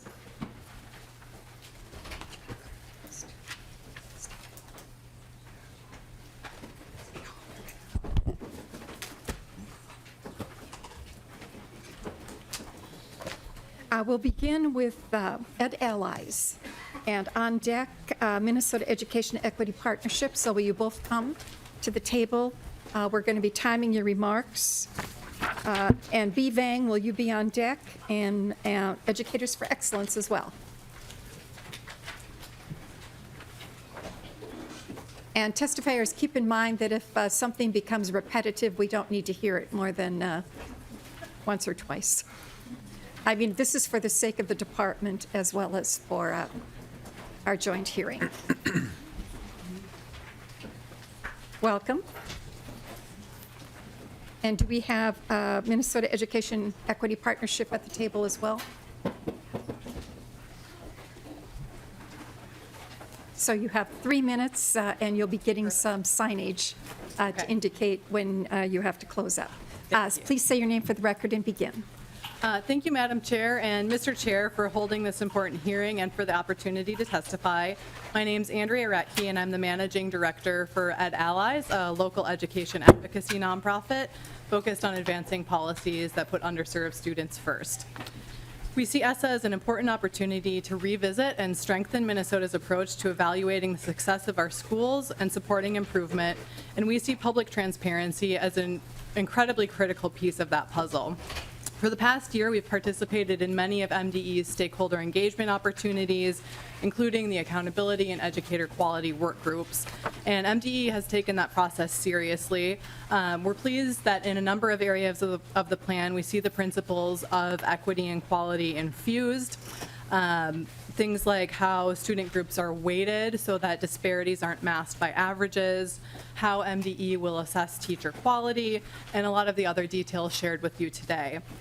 What I want to use my time for is to highlight our 2 key areas of concern, which is around the process for school identification and the plan for public reporting, and how these 2 relate under the current plan. Today, as you know, MDE uses the multiple measurement and focus rating systems to measure school outcomes and identify schools for improvement. And as you heard earlier, MDE is planning to move away from this system and instead use what is called either a funnel or a decision tree process. And it's a significant change. As I laid out in my written testimony that was just passed around, we have some conceptual and some practical concerns with the proposed process. At a high level, we consider the funnel to be problematic because in many ways, we think that it actually decreases transparency. Under a weighted system like the MMR, every school gets a score that factors in multiple elements of quality, and it serves as a marker of performance for all schools. Whereas under the funnel, the public only really knows whether a school is identified for support or not. We would like a system that gives some kind of indicator to all schools of where they stand. And then some of our practical concerns come into play when we think about how the school quality and student success indicators are used as a tiebreaker. The funnel prioritizes the academic measures by putting them first, but then the ultimate decision about which schools receive comprehensive support is based on the non-academic indicator, which for now is student attendance. So hypothetically, the schools with the lowest performance on both proficiency and growth could be funneled out in that last phase. And we know based on the evaluation that MDE has done that won't be the case for now, but we also have to remember that this drives behavior going into the future, and we want the incentives to be right. Clearly attendance is important, but we also want those core measures to have the real weight that they should. So that also ties into the urgency around the public reporting plan. Since the identification process doesn't create those clear public ratings, we're concerned that that takes us a step back in terms of transparency and want to make sure that the dashboard MDE will be creating is robust, and that we understand that when communities are calling for more well-rounded data, it's not just about a call for making the data available, but truly making it useful. So there were some mentions of having kind of at-a-glance elements that help people understand what's in a dashboard, and we think that's really important. We wish there were more detail in the plan now, but we think over the coming year it's going to be absolutely critical that we get that right, since the identification system does not do as much as we'd like for public transparency. We'd like to see MDE place a real focus on that in the coming year. And we'd love to see in the final draft plan more detail on the role of parents and individuals from traditionally underserved communities in informing what that dashboard looks like and how they'll actually be using it, and then how it will incorporate some of those at-a-glance snapshots to help people make sense of the data. Thank you, Ms. Radke. Thank We you. appreciate your comments, and they are available in your packets, members, and also to the public. Thank you very much. Welcome, Ms. Johnson. Madam Chair, my name is Era Johnson, a program director at the Minnesota Education Equity Partnership, and our joint testimony with the Coalition of Asian American Leaders will be given by Bee Vang. Thank you, Ms. Vang. Introduce Thank yourself. you. Good afternoon, Madam Chair, Mr. Chair, and members of the committee. Thank you for this time. My name is Biva. I'm an educator in St. Paul. I'm also a community leader with the Coalition of Asian American Leaders. I'm here today with other members of the stakeholders group, as well as members of CAL. I'm here with my colleagues, Era Johnson and Kayeng Ya, Policy Director of the Coalition of Asian American Leaders. These two organizations convened a group of 20 stakeholders and went through a year-long process to produce recommendations for MDE for the ESSA plan on the new English language proficiency indicator. I'm a member of that stakeholders group. Historically, we all know that schools have been held accountable for English language learners' reading and math achievement and graduation rates, but as a separate accountability system for English language acquisition. Under ESSA, for the very first time, English language proficiency is placed at the center of federal and state accountability systems and improvement plans. The Elementary and Secondary Education Act came in the wake of the Civil Rights Act of 1964 to address racial disparities in education. The 1974 Supreme Court decision, Lau versus Nichols, determined that schools have an obligation to address any language barriers that prevent ELs, or English learners, from fully participating in schools. Over the past 20 years, the numbers of ELs in Minnesota has increased by 300%, making them the state's fastest growing student population with significant growth in suburban and greater Minnesota districts. Minnesotan ELs are incredibly diverse in their experiences, challenges, as well as strengths, and of course, languages. In 2016, there were 345 languages reported, with Spanish, Hmong, and Somali as the top three. Considering the largest concentration of refugees and immigrants is in the metro areas, there is a growing number of refugees and immigrants resettling in rural counties, increasing the number of ELs attending schools in those districts as well. Yet ELs often remain invisible and/or inaccurately represented in education accountability metrics. Their academic progress has plateaued compared to their white, non-EL peers over the past 20 years. Even after ELs are reclassified, they are less likely to enroll in advanced coursework and courses that lead towards college readiness, including progress or growth towards English language proficiency in the accountability system will strengthen the need for high supports to this unique student population, and to also support individualized student services and supports. Also, ESSA will strengthen the Minnesota LEAPS Act and World's Best Workforce, which I understand this body passed into law, with a stronger accountability and standardized evidence-based practice for schools serving this student population. This information is detailed in our policy brief, and I believe some of you may have received it. Today, I'm here to respectfully request your support. I urge you to work closely with MDE to elevate and also address the needs of Minnesota's English learners. This ensures that English learners receive equitable services, resulting in fully realizing their academic potential. We'll be happy to answer any questions you have now or in the future. Thank you for your time. Thank you, and I think you'll find that that section of the plan is reflects your involvement, so thank you very much. Thank you, Mara, Madam. are you speaking at all? No, Madam Chair. Okay, thank you. Thank you very much for coming and sharing with us. Educators for Excellence, Minnesota Business Partnership, and on deck, Dr. Sue Hammersmith. Welcome. Please say your name for the record and begin. Madam Chair, members, thank you for the opportunity to testify. My name is Madeline Edison, and I'm the Executive Director of Educators for Excellence Minnesota, a nonprofit organization that works with about 2,000 educators in the metro area and advocates on issues of equity and excellence in education. I've been a regular attendee of the ESSA meetings held by MDE and a member of the Accountability Committee. I even have a certificate of consistent attendance to prove it. And in addition, the members of our organization have been advocates on this issue. There are lots of things to celebrate in this plan. I applaud the Department of Education for their very thorough community engagement practices and their willingness to seek out lots of points of view, and I think this plan represents that. I think it's also exciting to see the efforts to center the principles of equity and alignment with World's Best Workforce in this plan. There are two areas that I want to call your attention to that I think more work is necessary to uphold high standards and center equity in this plan. The first is the school quality and student success indicator category. Because we're using this funneling model, which is unique to Minnesota as far as I can tell, I think exploring the implications of this model is really important, and one of them being that the school quality and student success indicators will be used essentially as a tiebreaker when comparing other indicators. When it comes to chronic absenteeism, we support the use of this measure as it meaningfully impacts student achievement, and there are very concrete steps that schools can take to remedy this challenge. There are clear research-backed methods to improve attendance that schools can implement. But one caveat I would offer is that I think the Department of Education should really advise schools about focusing on time in the classroom learning, not just whether or not a student shows up in school.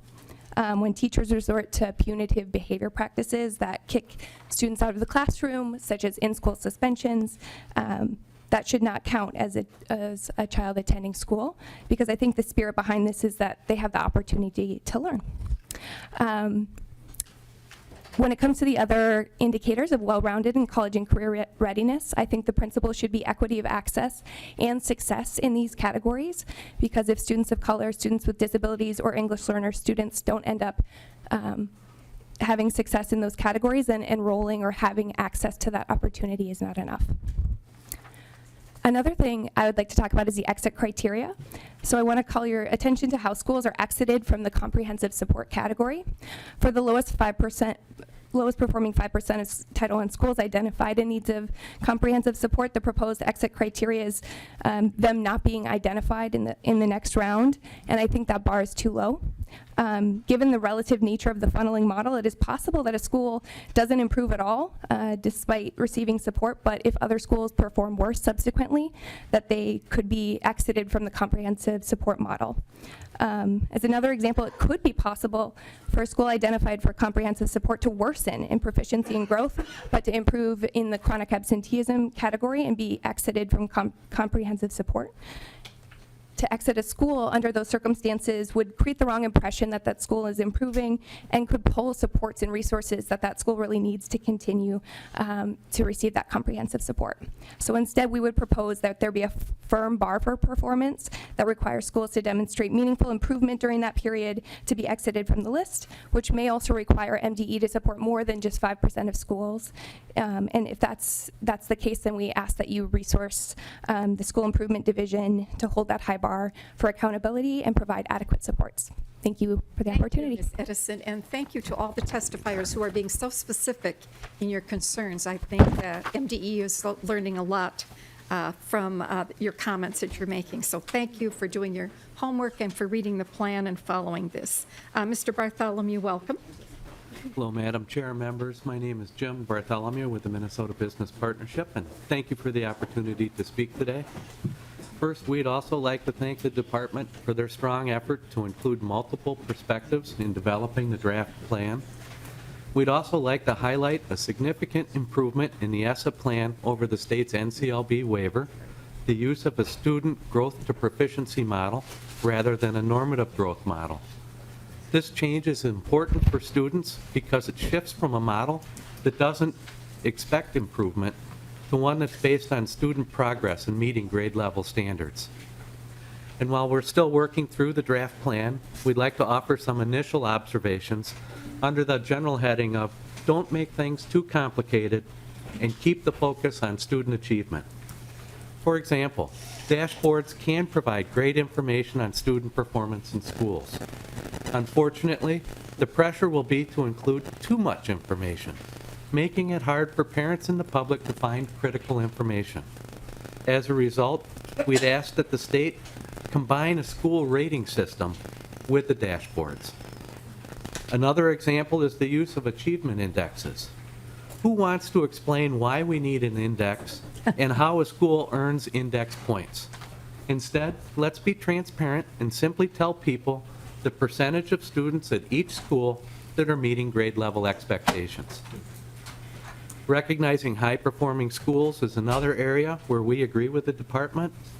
That said, we'd ask that you not create a set of criteria to identify high-performing schools that is substantially different from the criteria used to identify low-performing schools. This will create confusion, and we may end up at recognizing a school whose students aren't doing well academically. Two last thoughts. Generally, we support the department's proposal to use equal weighting of student groups when averaging things like graduation rates and academic progress. However, this may need some further work. For example, providing equal weight to a small number of non-low-income students can mask concerns with the performance of a much larger group of low-income students. It's inadvertent, and I think the idea is well-intended, but there may need to be some safeguards. Finally, we support the department's efforts to support struggling schools, like the bottom 5%. However, should these schools be identified for multiple three-year cycles, we'd argue the state should create additional educational options for low-income students at the schools. Again, we appreciate the department's willingness to engage and listen to a wide range of perspectives in preparing the draft ESSA plan. And with some additional work, we think the plan will help students in schools. Thank you. Thank you, Mr. Bartholomew. Dr. Hammersmith, and joining her should be Bailey Bolter from the Minnesota Alliance with Youth and Education Minnesota on deck. Welcome. Please say your name for the record and begin. Thank you, Madam Chairman. And members of the committee, my name is Sue Hammersmith. I'm a Minnesota resident and a retired president of Metropolitan State University. I am speaking today as a citizen. I am very active in anti-racism education programs since I have retired, but I'm speaking for myself. One of the things I want to do is not voice concerns, but to highlight what I see as some major strengths of this program that has been presented today. And they represent, I think, real improvements. One is the focus on disaggregated data. Cumulative data, composite data is not actionable. this is the problem with talking about the achievement gap. It doesn't tell you what to do as a result. I also am very delighted that this program positively recognizes the rich cultural diversity among our students. That's a turnaround. The incorporation of English language learners in the fashion it has been is very, very important. Also, the emphasis on culturally responsive pedagogy, curriculum, and community engagement. Another strength, I believe, is the attention to student growth, which has been mentioned, and to individualized educational plans. Students are not fenders that can be stamped out in a factory. And I liked seeing that recognition of the individual trajectory. Finally, I think it puts testing in perspective. Testing is an aid and not an end. What matters is what you do with the results of the testing. And I was pleased to see that it's built on not a deficit model, but a model that has high expectations for all students, including those new to our country and without financial resources. Thank you. Thank you, Dr. Hammersmith. Ms. Bolter. And please join her, Mr. Winkler from Education Minnesota. Welcome. Please say your name for the record and begin. Bailey Belter. Madam Chair and members of the committee, my name is Bailey Belter, and I serve as the Youth Policy Coordinator with the Minnesota Youth Council. And we work directly with you all, the state legislature, as the only legislatively mandated youth voice in the entire country, which is pretty cool. So thank you for the opportunity to share our perspective today. A student would normally be sitting here sharing their own words, but as you can imagine, with summer schedules and work, it's pretty difficult to get here in the middle of the day. So I'll be speaking on their behalf. So a team of our members created a white paper this past year called A User-Driven Education System in Minnesota, Supplementing Standardized Tests with a Comprehensive Needs Assessment and Community-Developed Discipline Policies. This might look familiar to some of you. You should have received an email with this white paper a few weeks ago, and we've also included it in the records, so I highly recommend checking it out later. It's pretty quick and to the point and completely written by high school students. So as Minnesota writes its state plan for ESSA and figures out how to overlap with the world's best workforce, the Student Advisory Committee, which is the education committee, concludes that MDE needs to take this opportunity to write 2 supplements to standardized tests into Minnesota's state ESSA plan. The first is Comprehensive Needs Assessments, or CNAs, and the second is district-wide community developed discipline policies. And just for time constraint reasons, I won't go over all of the details. Again, check out the report when you have time. But I just wanted to take a second to highlight those 2 pieces and why our high school students see that they are so incredibly important. So first, community needs assessments. If you don't know what they're a process for schools to identify issues and how to best improve them. They essentially ask, what is our data telling us and what are we going to do about it? So self-identified needs and weaknesses a school is encountering, as well as graduation rates, testing scores, and other measures, they should be combined to create a holistic view on how a school is functioning. So CNAs are more efficient than standardized testing, but it's also a learning engagement for community members and students. The second recommendation is creating community developed discipline policies. So we know that zero tolerance policies don't work. In fact, many students, some on the council, report that they have felt humiliated, degraded, and not even a part of their school community after receiving punitive disciplinary responses. So we advise that more students are involved with the process on making those policies, especially from groups who are affected more disproportionately than others. So this, along with other policies that are spelled out a little more in depth on the white paper, would bring more dignity back into schools and weaken the school to prison pipeline. So students of the Minnesota Youth Council are convinced that together community needs assessments and community developed discipline policies would raise graduation rates and reduce incarceration rates. They would both, along standardized tests, allow for the actualization of ESSA's requirement of family contribution in a student's education and foster increased ownership from the entire school community.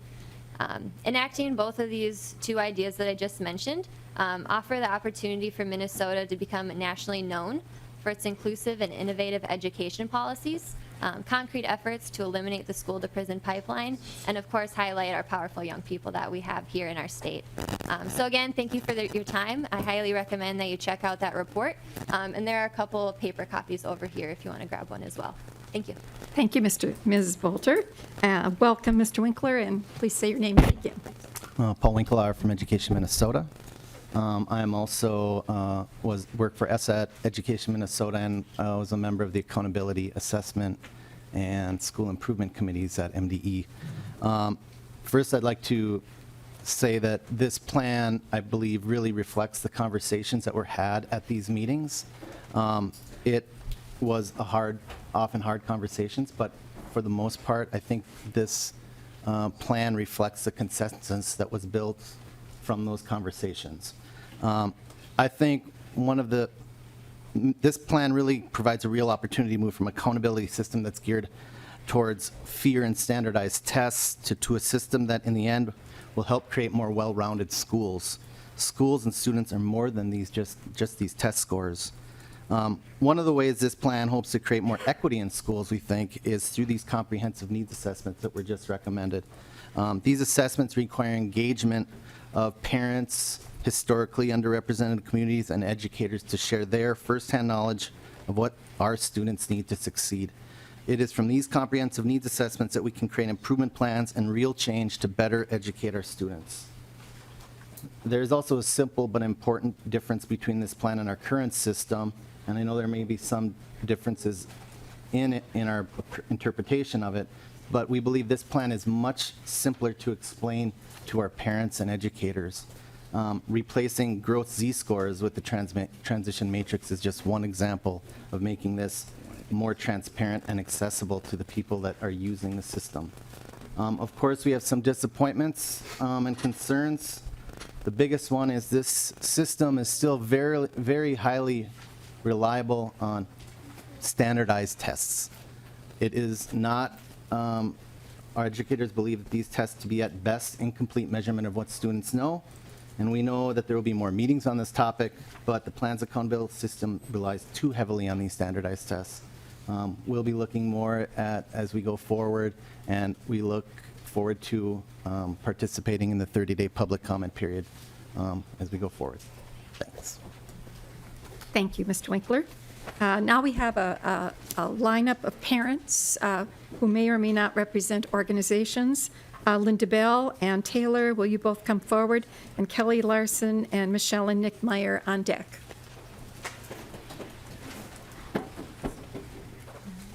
So, Ms. Bell and Ms. Taylor. I think the Larson's going to go first, if you don't mind. They need to. Sure, that's fine. Yeah.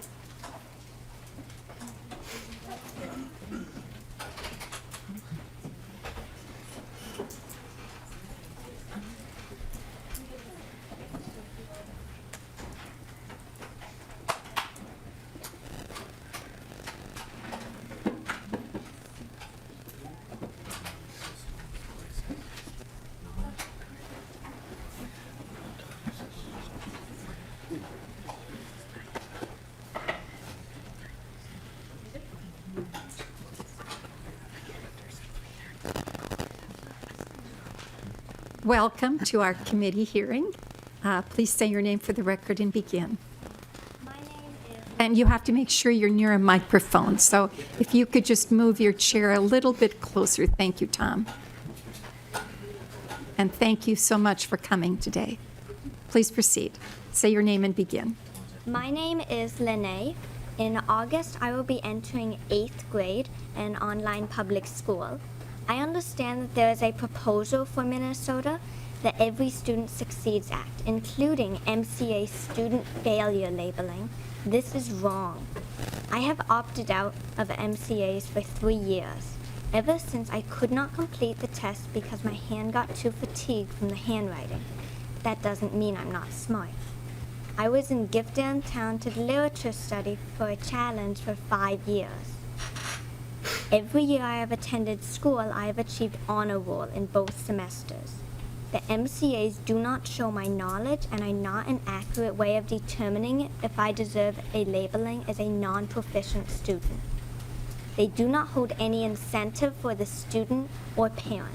There is no way of determining if I need to work on a specific subject, if I misread the question, or if I simply didn't have time to complete the test.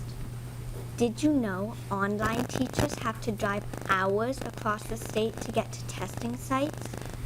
A month ahead of time, dozens of hours of class time used for answering questions and teaching curriculum is instead used to tell the students how to fill out the test correctly, read questions thoroughly, and complete dozens of practice problems. Teachers are forced to prioritize the small group of students taking the test over the rest of the class who is suffering the consequences of their teachers being unavailable. Students opting out of MCAs should not be labeled as non-proficient. They are anything but non-proficient. Thank you. Well, thank you very much for your testimony. And you, sir, will you say your name and speak into the microphone and begin? My name is Grant, and I'm going to be entering 10th grade. I do not support the provision that states that if students do not take the standardized MCA test, they are non-proficient. If this goes into effect, I will be non-proficient despite me doing very well in school. Currently, we opt out of the MCAs because it doesn't help me understand what I need to work on, and with my learning disabilities, it does not make sense for me.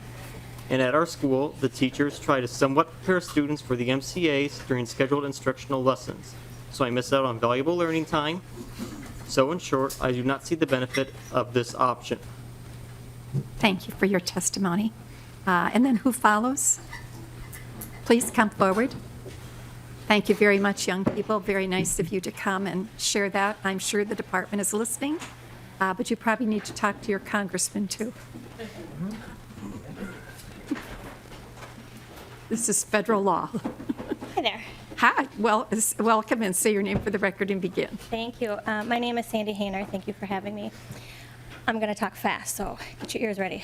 I'm here to share my concerns regarding the ESSA plan before you. Let me begin by sharing a recent conversation I was having with my children. While telling them while we were coming here today, I used terms like representative government and consent of the governed in explaining why our politicians get to make all the decisions and we do not. They asked questions about current events that challenged that notion, and they were right, and it kind of felt like I was lying to them. Just a few months ago, we all read the published report from the Minnesota Legislative Auditor's Office in regards to MCA testing. The audit is consistent with ongoing concerns expressed from parents and teachers across the state, and there was a particular quote in the audit that I think is especially relevant to today's hearing, and it reads as follows. Some legislative requirements intended to improve testing have unintended consequences.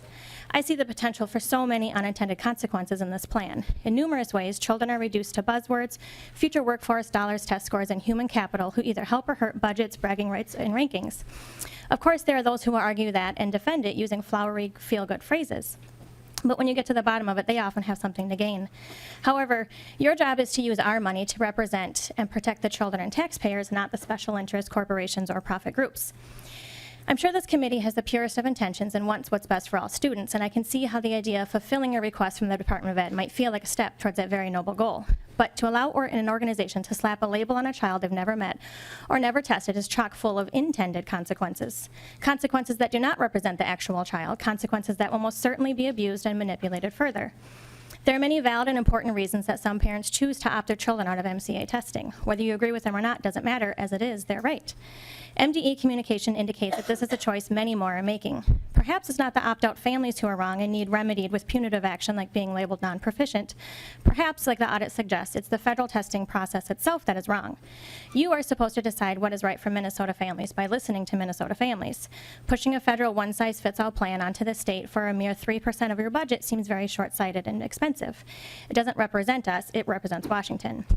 It's difficult to claim local control when the state mandates teachers must teach to a test they did not create, cannot preview, and are not allowed to grade, and is rooted in standards they did not choose. We can't claim local control if the state encourages districts to pressure parents to go against their own wishes, and using taxpayer dollars to push the plan in the way that this proposes will create a climate of intimidation, aggression, tension, with children carrying the burden well into their futures. No one in this room should feel comfortable with that thought. Please respect the representative government agreement and uphold parental rights and student choice. To do so otherwise is to do so without our consent. When I was eagerly awaiting for the birth of each of my 4 children, I can assure you there was never one moment where I sat back, rubbed my belly, and thought, I can't wait for the day that you will be repeatedly assessed, labeled, shuffled into a pathway someone else picked for you based on economic need, and finally make all your boss's dreams come true. I've asked around, and it seems no one else I know ever dreamed of that either. Our children deserve to be seen as human beings, not the world's best workforce. Thank you. Thank you for your testimony. I do want you to know, though, that the standards are written by Minnesota teachers and the MCAs are written by Minnesota teachers. So this is not something from the outside. This is a fact. Well, okay. Just so we have the record straight, we want to give those who participate in the testing and in the writing of the standards credit. Welcome. Please say your name for the record and begin. Good afternoon, Madam Chair and Chairman Pratt. My name is Linda Bell, and I thank you for hearing my testimony on the ESSA state plan. If I have time, I might also perhaps read from a dear friend who has been to many of the ESSA meetings, Kirsten Schultz. So my concerns. So state agencies and legislatures are meeting around the country as ESSA is reviewed. I realize that many here have worked very hard, in particular the Department of Education and others. But I bring a different viewpoint. The ESSA, to me, as a state plan, is a continued dangerous trend toward completely federalizing education. Thus far, standards, curriculum, and data collection for the workforce are systematically federalized. High-stakes testing is also in a federalized system and largely in place, but with one small open door, and that is the test refusals by citizens who wish to speak out against this intrusion. The ESSA plan clearly violates the education dictates of our Minnesota State Constitution as it completely federalizes education. At what point do we say enough is enough? Under that hierarchy of federalization and, let's face it, corporatization with mandates, I have 2 specific concerns and 2 broader concerns with the state plan. First, of course, I brought up the non-proficient labeling of students, which kind of usurps parental voice for us to be able to say, hey, we're not in on this. And there's a lot of us out there, lots and lots of us out there, and some who don't opt out want to. But I would encourage, even in the ESSA plan, and not worry about it being accepted, that an alternative labeling such as did not attend, which is similar to what we have had in the past, would be the MDE test refusal marker. Secondly, I take exception to the expansion of social and emotional standards, curriculum, and testing, as well as the escalating grab of student data and student profiling due to SEL. As a parent and former teacher who deeply cares about this situation, I wouldn't be here if I didn't, I want to see students learn real academics. Students who learn phonics and standard mathematical algorithms. Research shows that instruction in phonics and algorithms are the most successful across the board and for the majority of our student learners. In the broader picture, Minnesota schools teach curriculum that aligns with college and career ready. It's Common Core, it's all the same. And that has been adopted by many of the curriculum companies due to the copyright. However, Minnesota is fortunate to have outstanding and hardworking teachers, yet they are mandated to teach this curriculum, which is the core of what happens in schools, test the curriculum, and then be evaluated on that testing. This curriculum does not promote an intelligent citizenry. On top of that diminished academic instruction, we add social and emotional learning, values and characteristics that will be taught, tested, and data mined.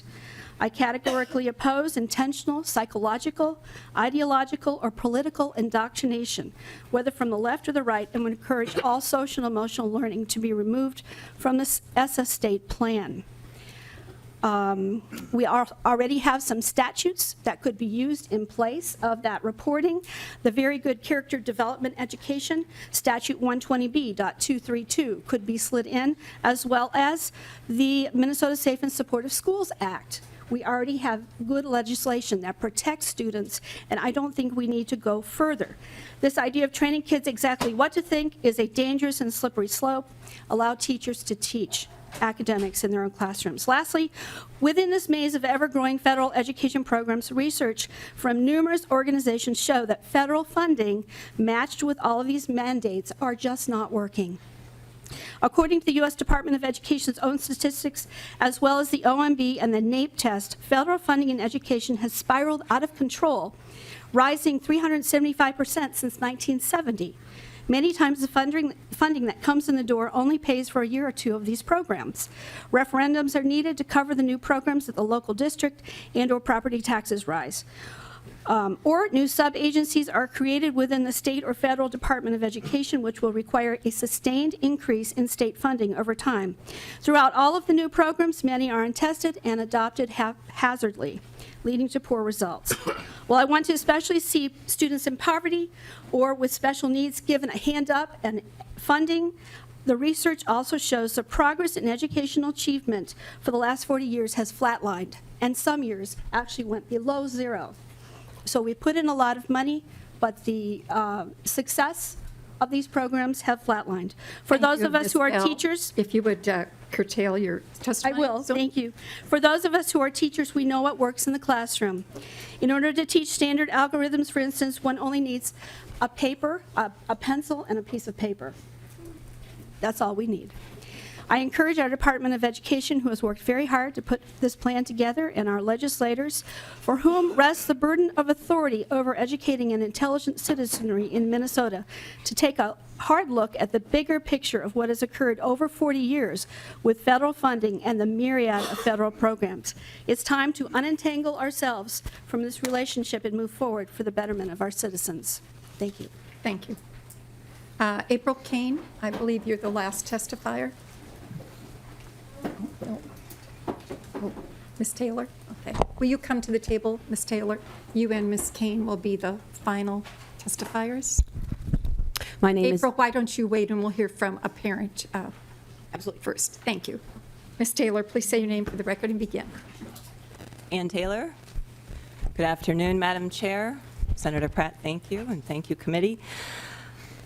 Today I speak for myself through the lens of a parent having both a teenage child in school who will graduate in 2018, and my youngest child who is to enter kindergarten this fall. The complexities and profoundness of changes in education over the course of 7 to 10 years, and as Linda mentioned earlier, a lot more years than that, has left me both frustrated as well as angry, to say the least. There is nothing more disparaging than the usurping of parent rights and authority in guiding my children's education. When my eldest child switched from private to public education 7 years ago, nothing prepared me for the way in standardization. Nothing prepared her. Although in one of the most affluent public schools in the state, my child was one that did not do well on standardized testing. It was the teachers that knew of her potential, not a standardized test. My eldest child did not become proficient in reading until until 4th grade. And because she did not fit the mold of standardized testing, and there were many and continues to be a multitude of standardized testing in public schools, the district decided for her she needed to be in remedial classes that lasted well into middle school. In those classes, it was evident she did not fit that mold either, and the teachers saw that. My eldest has since advanced into IB literature classes, is an honor roll student, holding 2 jobs this summer, and excels quite well in music and in the arts. Something no test or survey could have predicted for my eldest child, because I chose to opt her out of a system that kept her potential down. This spring, the Minnesota Department of Education had created a template for schools to use misinforming and manipulative language, I feel, in bullying parents into believing that they did not have the right to opt out their child of a standardized test. This seems to me completely unconstitutional. I've seen how districts are misusing data files and profiles of parents and children to guide and decide a child's future while taking the process of independent thinking out for themselves through the use of artificial intelligence that we call personalized digital learning, and most obviously, surveys instituted by both the districts and third-party companies for profit. Yes, thank you. Even with a survey bill in place, Statute 121A-065, instituted in 2016, they are still happening because of the social-emotional learning aspect, the so-called effective use of technology grants that include mental health, and again, under the guise of personalized learning and equitable opportunity. This is massive manipulation of a minor. Both teachers and parents know a child's potential, not a test, and certainly not one that countless times has been known to fail the child because of the way in which the tests are made to set up the child for failure. Companies set the child up this way. With the new ESSA, I've already heard from parents in other states who are ramping up for their latest adjustments. Schools this summer, I've heard from parents and students that are encouraging the students to retake the standardized test over the summer in order to bolster their point system. Is this not the definition of insanity and merely a way of cheating the system? Should this pass, is this what I have to look forward to with my youngest child? A system that punishes children with the label of non-proficient for merely exercising what is my parental authority, all parents' parental authority.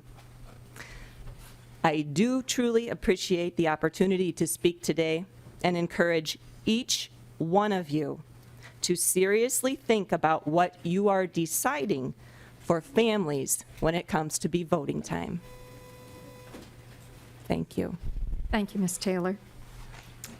Now, it's federal law, and we have to follow the law, so I'm sure there are many of us here who have reservations about what goes on, but it is the law, and we do follow the law. We take an oath to do that. With respect, Madam Chair, it's about liberty. Ms. Kane? Madam Chair, Chairman, members, my name is April Kane, and I'm here to speak about ESSA Title IV. And I wanted to thank everyone here because many people worked very, very hard in the last session to pass Aaron's Law, and that is the people that held the hearings, the chairperson and the Madam Chair, all the members who listened, the legislative assistants, and the committee administrators. And thank you so much for all the hard work that you do. Aaron's Law was passed as a no money, no mandate as a first step for Minnesota. And the Minnesota Department of Health created a report saying that Minnesota spends $8 billion a year dealing with sexual violence. The Associated Press stated that the U.S. spends $33 billion a year because we do not effectively prevent the sexual abuse of children. So, Ms. Kane, to the ESSA plan, please. Sorry. So regarding the ESSA plan is that within ESSA Title IV, schools can apply for funds under competitive grants for a safe and healthy environment. And it is our hope that this information can be passed to all schools so that they know that Aaron's Law passed in Minnesota and that they can apply for a competitive grant under ESSA Title IV for a safe and healthy environment. The Department of Ed did tell me that they mentioned it in the RFP, which I'm very grateful of, but it isn't clear if the schools know if that is being reached out to them, if they are not directly going into the RFP and looking at that, are they receiving the information that Aaron's Law is passed in Minnesota and that they can implement a program of personal body safety for children. And I believe that if they had that information, it could help the children. And without that, many children who are being abused, it shows up in many ways. For example, in mental health, them needing mental health, truancy, dropout, crime, children with disabilities being more vulnerable, and children also becoming sex offenders themselves while they are still children and in the school. So I'm hoping that the Department of Ed, who has been kind enough to mention this in the RFP, would consider sending out information to all the schools that this is available and possibly putting on their website and in the toolkit so that the funds that are available at the federal level could be used for personal body safety programs for children in schools, because at this exact moment in time we don't have funds at the state level. But I did want to thank everyone for all the work that they did pass Aaron's Law, even though right now it is a no money, no mandate, but it is very wonderful that everybody worked so hard on that. And thank you for allowing me to testify today. Thank you. Thank you, Ms. Kane. Thank you. Members, we're going to, oh, I'm sorry, we've missed someone? Yes. Oh, I'm please. Michelle Mayer. Okay, go ahead. I thought that I called you before. No.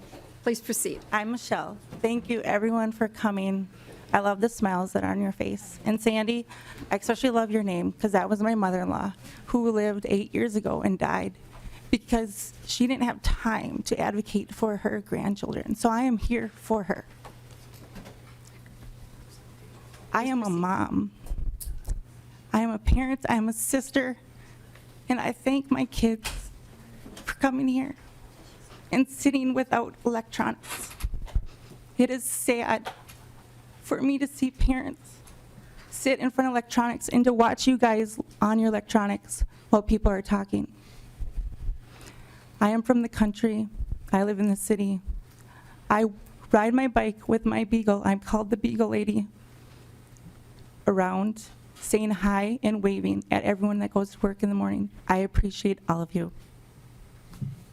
I encourage people. I'm a mentor. My husband lets me stay at home.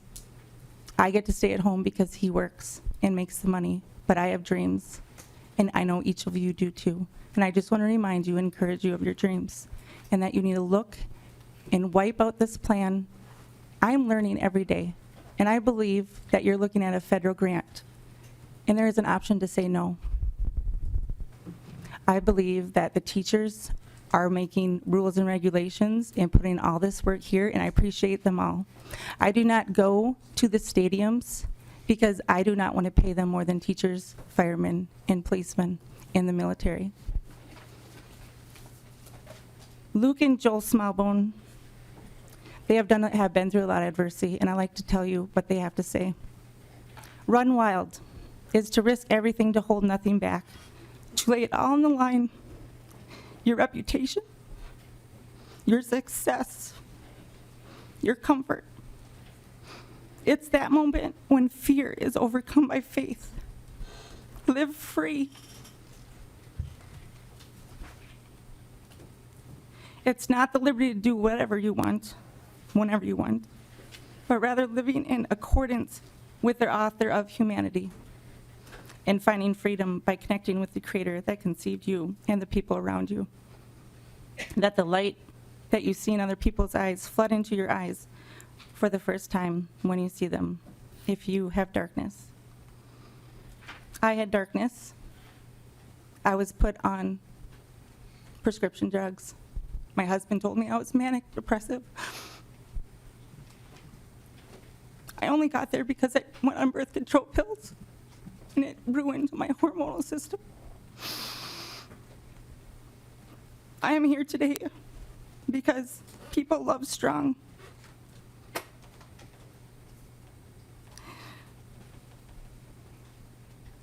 Without love, we all perish. I ask that you run wild with me, live free, love strong, because it only is you and me. Thank you. Thank you, Ms. Meyer, for your passion. Did I miss anyone else who wanted to testify who was on our list? I apologize if I didn't. Anyway, thank you again, Department of Education. I know you've worked hard. I know we have differences of opinion. And you've heard that today, not only from these parents who just spoke, and many of us agree with them, but, you know, we're also here to uphold the law. And until the Congress does something different, or Minnesota backs out of the federal regulations, we're in this situation. So we thank you, Department. And members, I thank you very much for taking the time today to come. I really encourage you to read the plan, to read all of the information, to go to these public meetings, and to look forward to a follow-up meeting sometime in August. I think we need to hear back from the department in regard to some of the concerns that were raised, in addition to other comments that have come forward. Be sure, House members, you turn in your blue sheets. Just bring them up here, and after you've signed them, I will sign them. Senators, thank you very much. Senator Pratt, did you want to make some closing comments, please? Okay. Thank you very much. Thank you, Senators, for coming, and of course, House members. I'm always so grateful to you for serving on this very difficult committee. We have some tough decisions to make. So with that, members and parents and others who came, thank you very much. We appreciate so much hearing from you. This meeting is adjourned.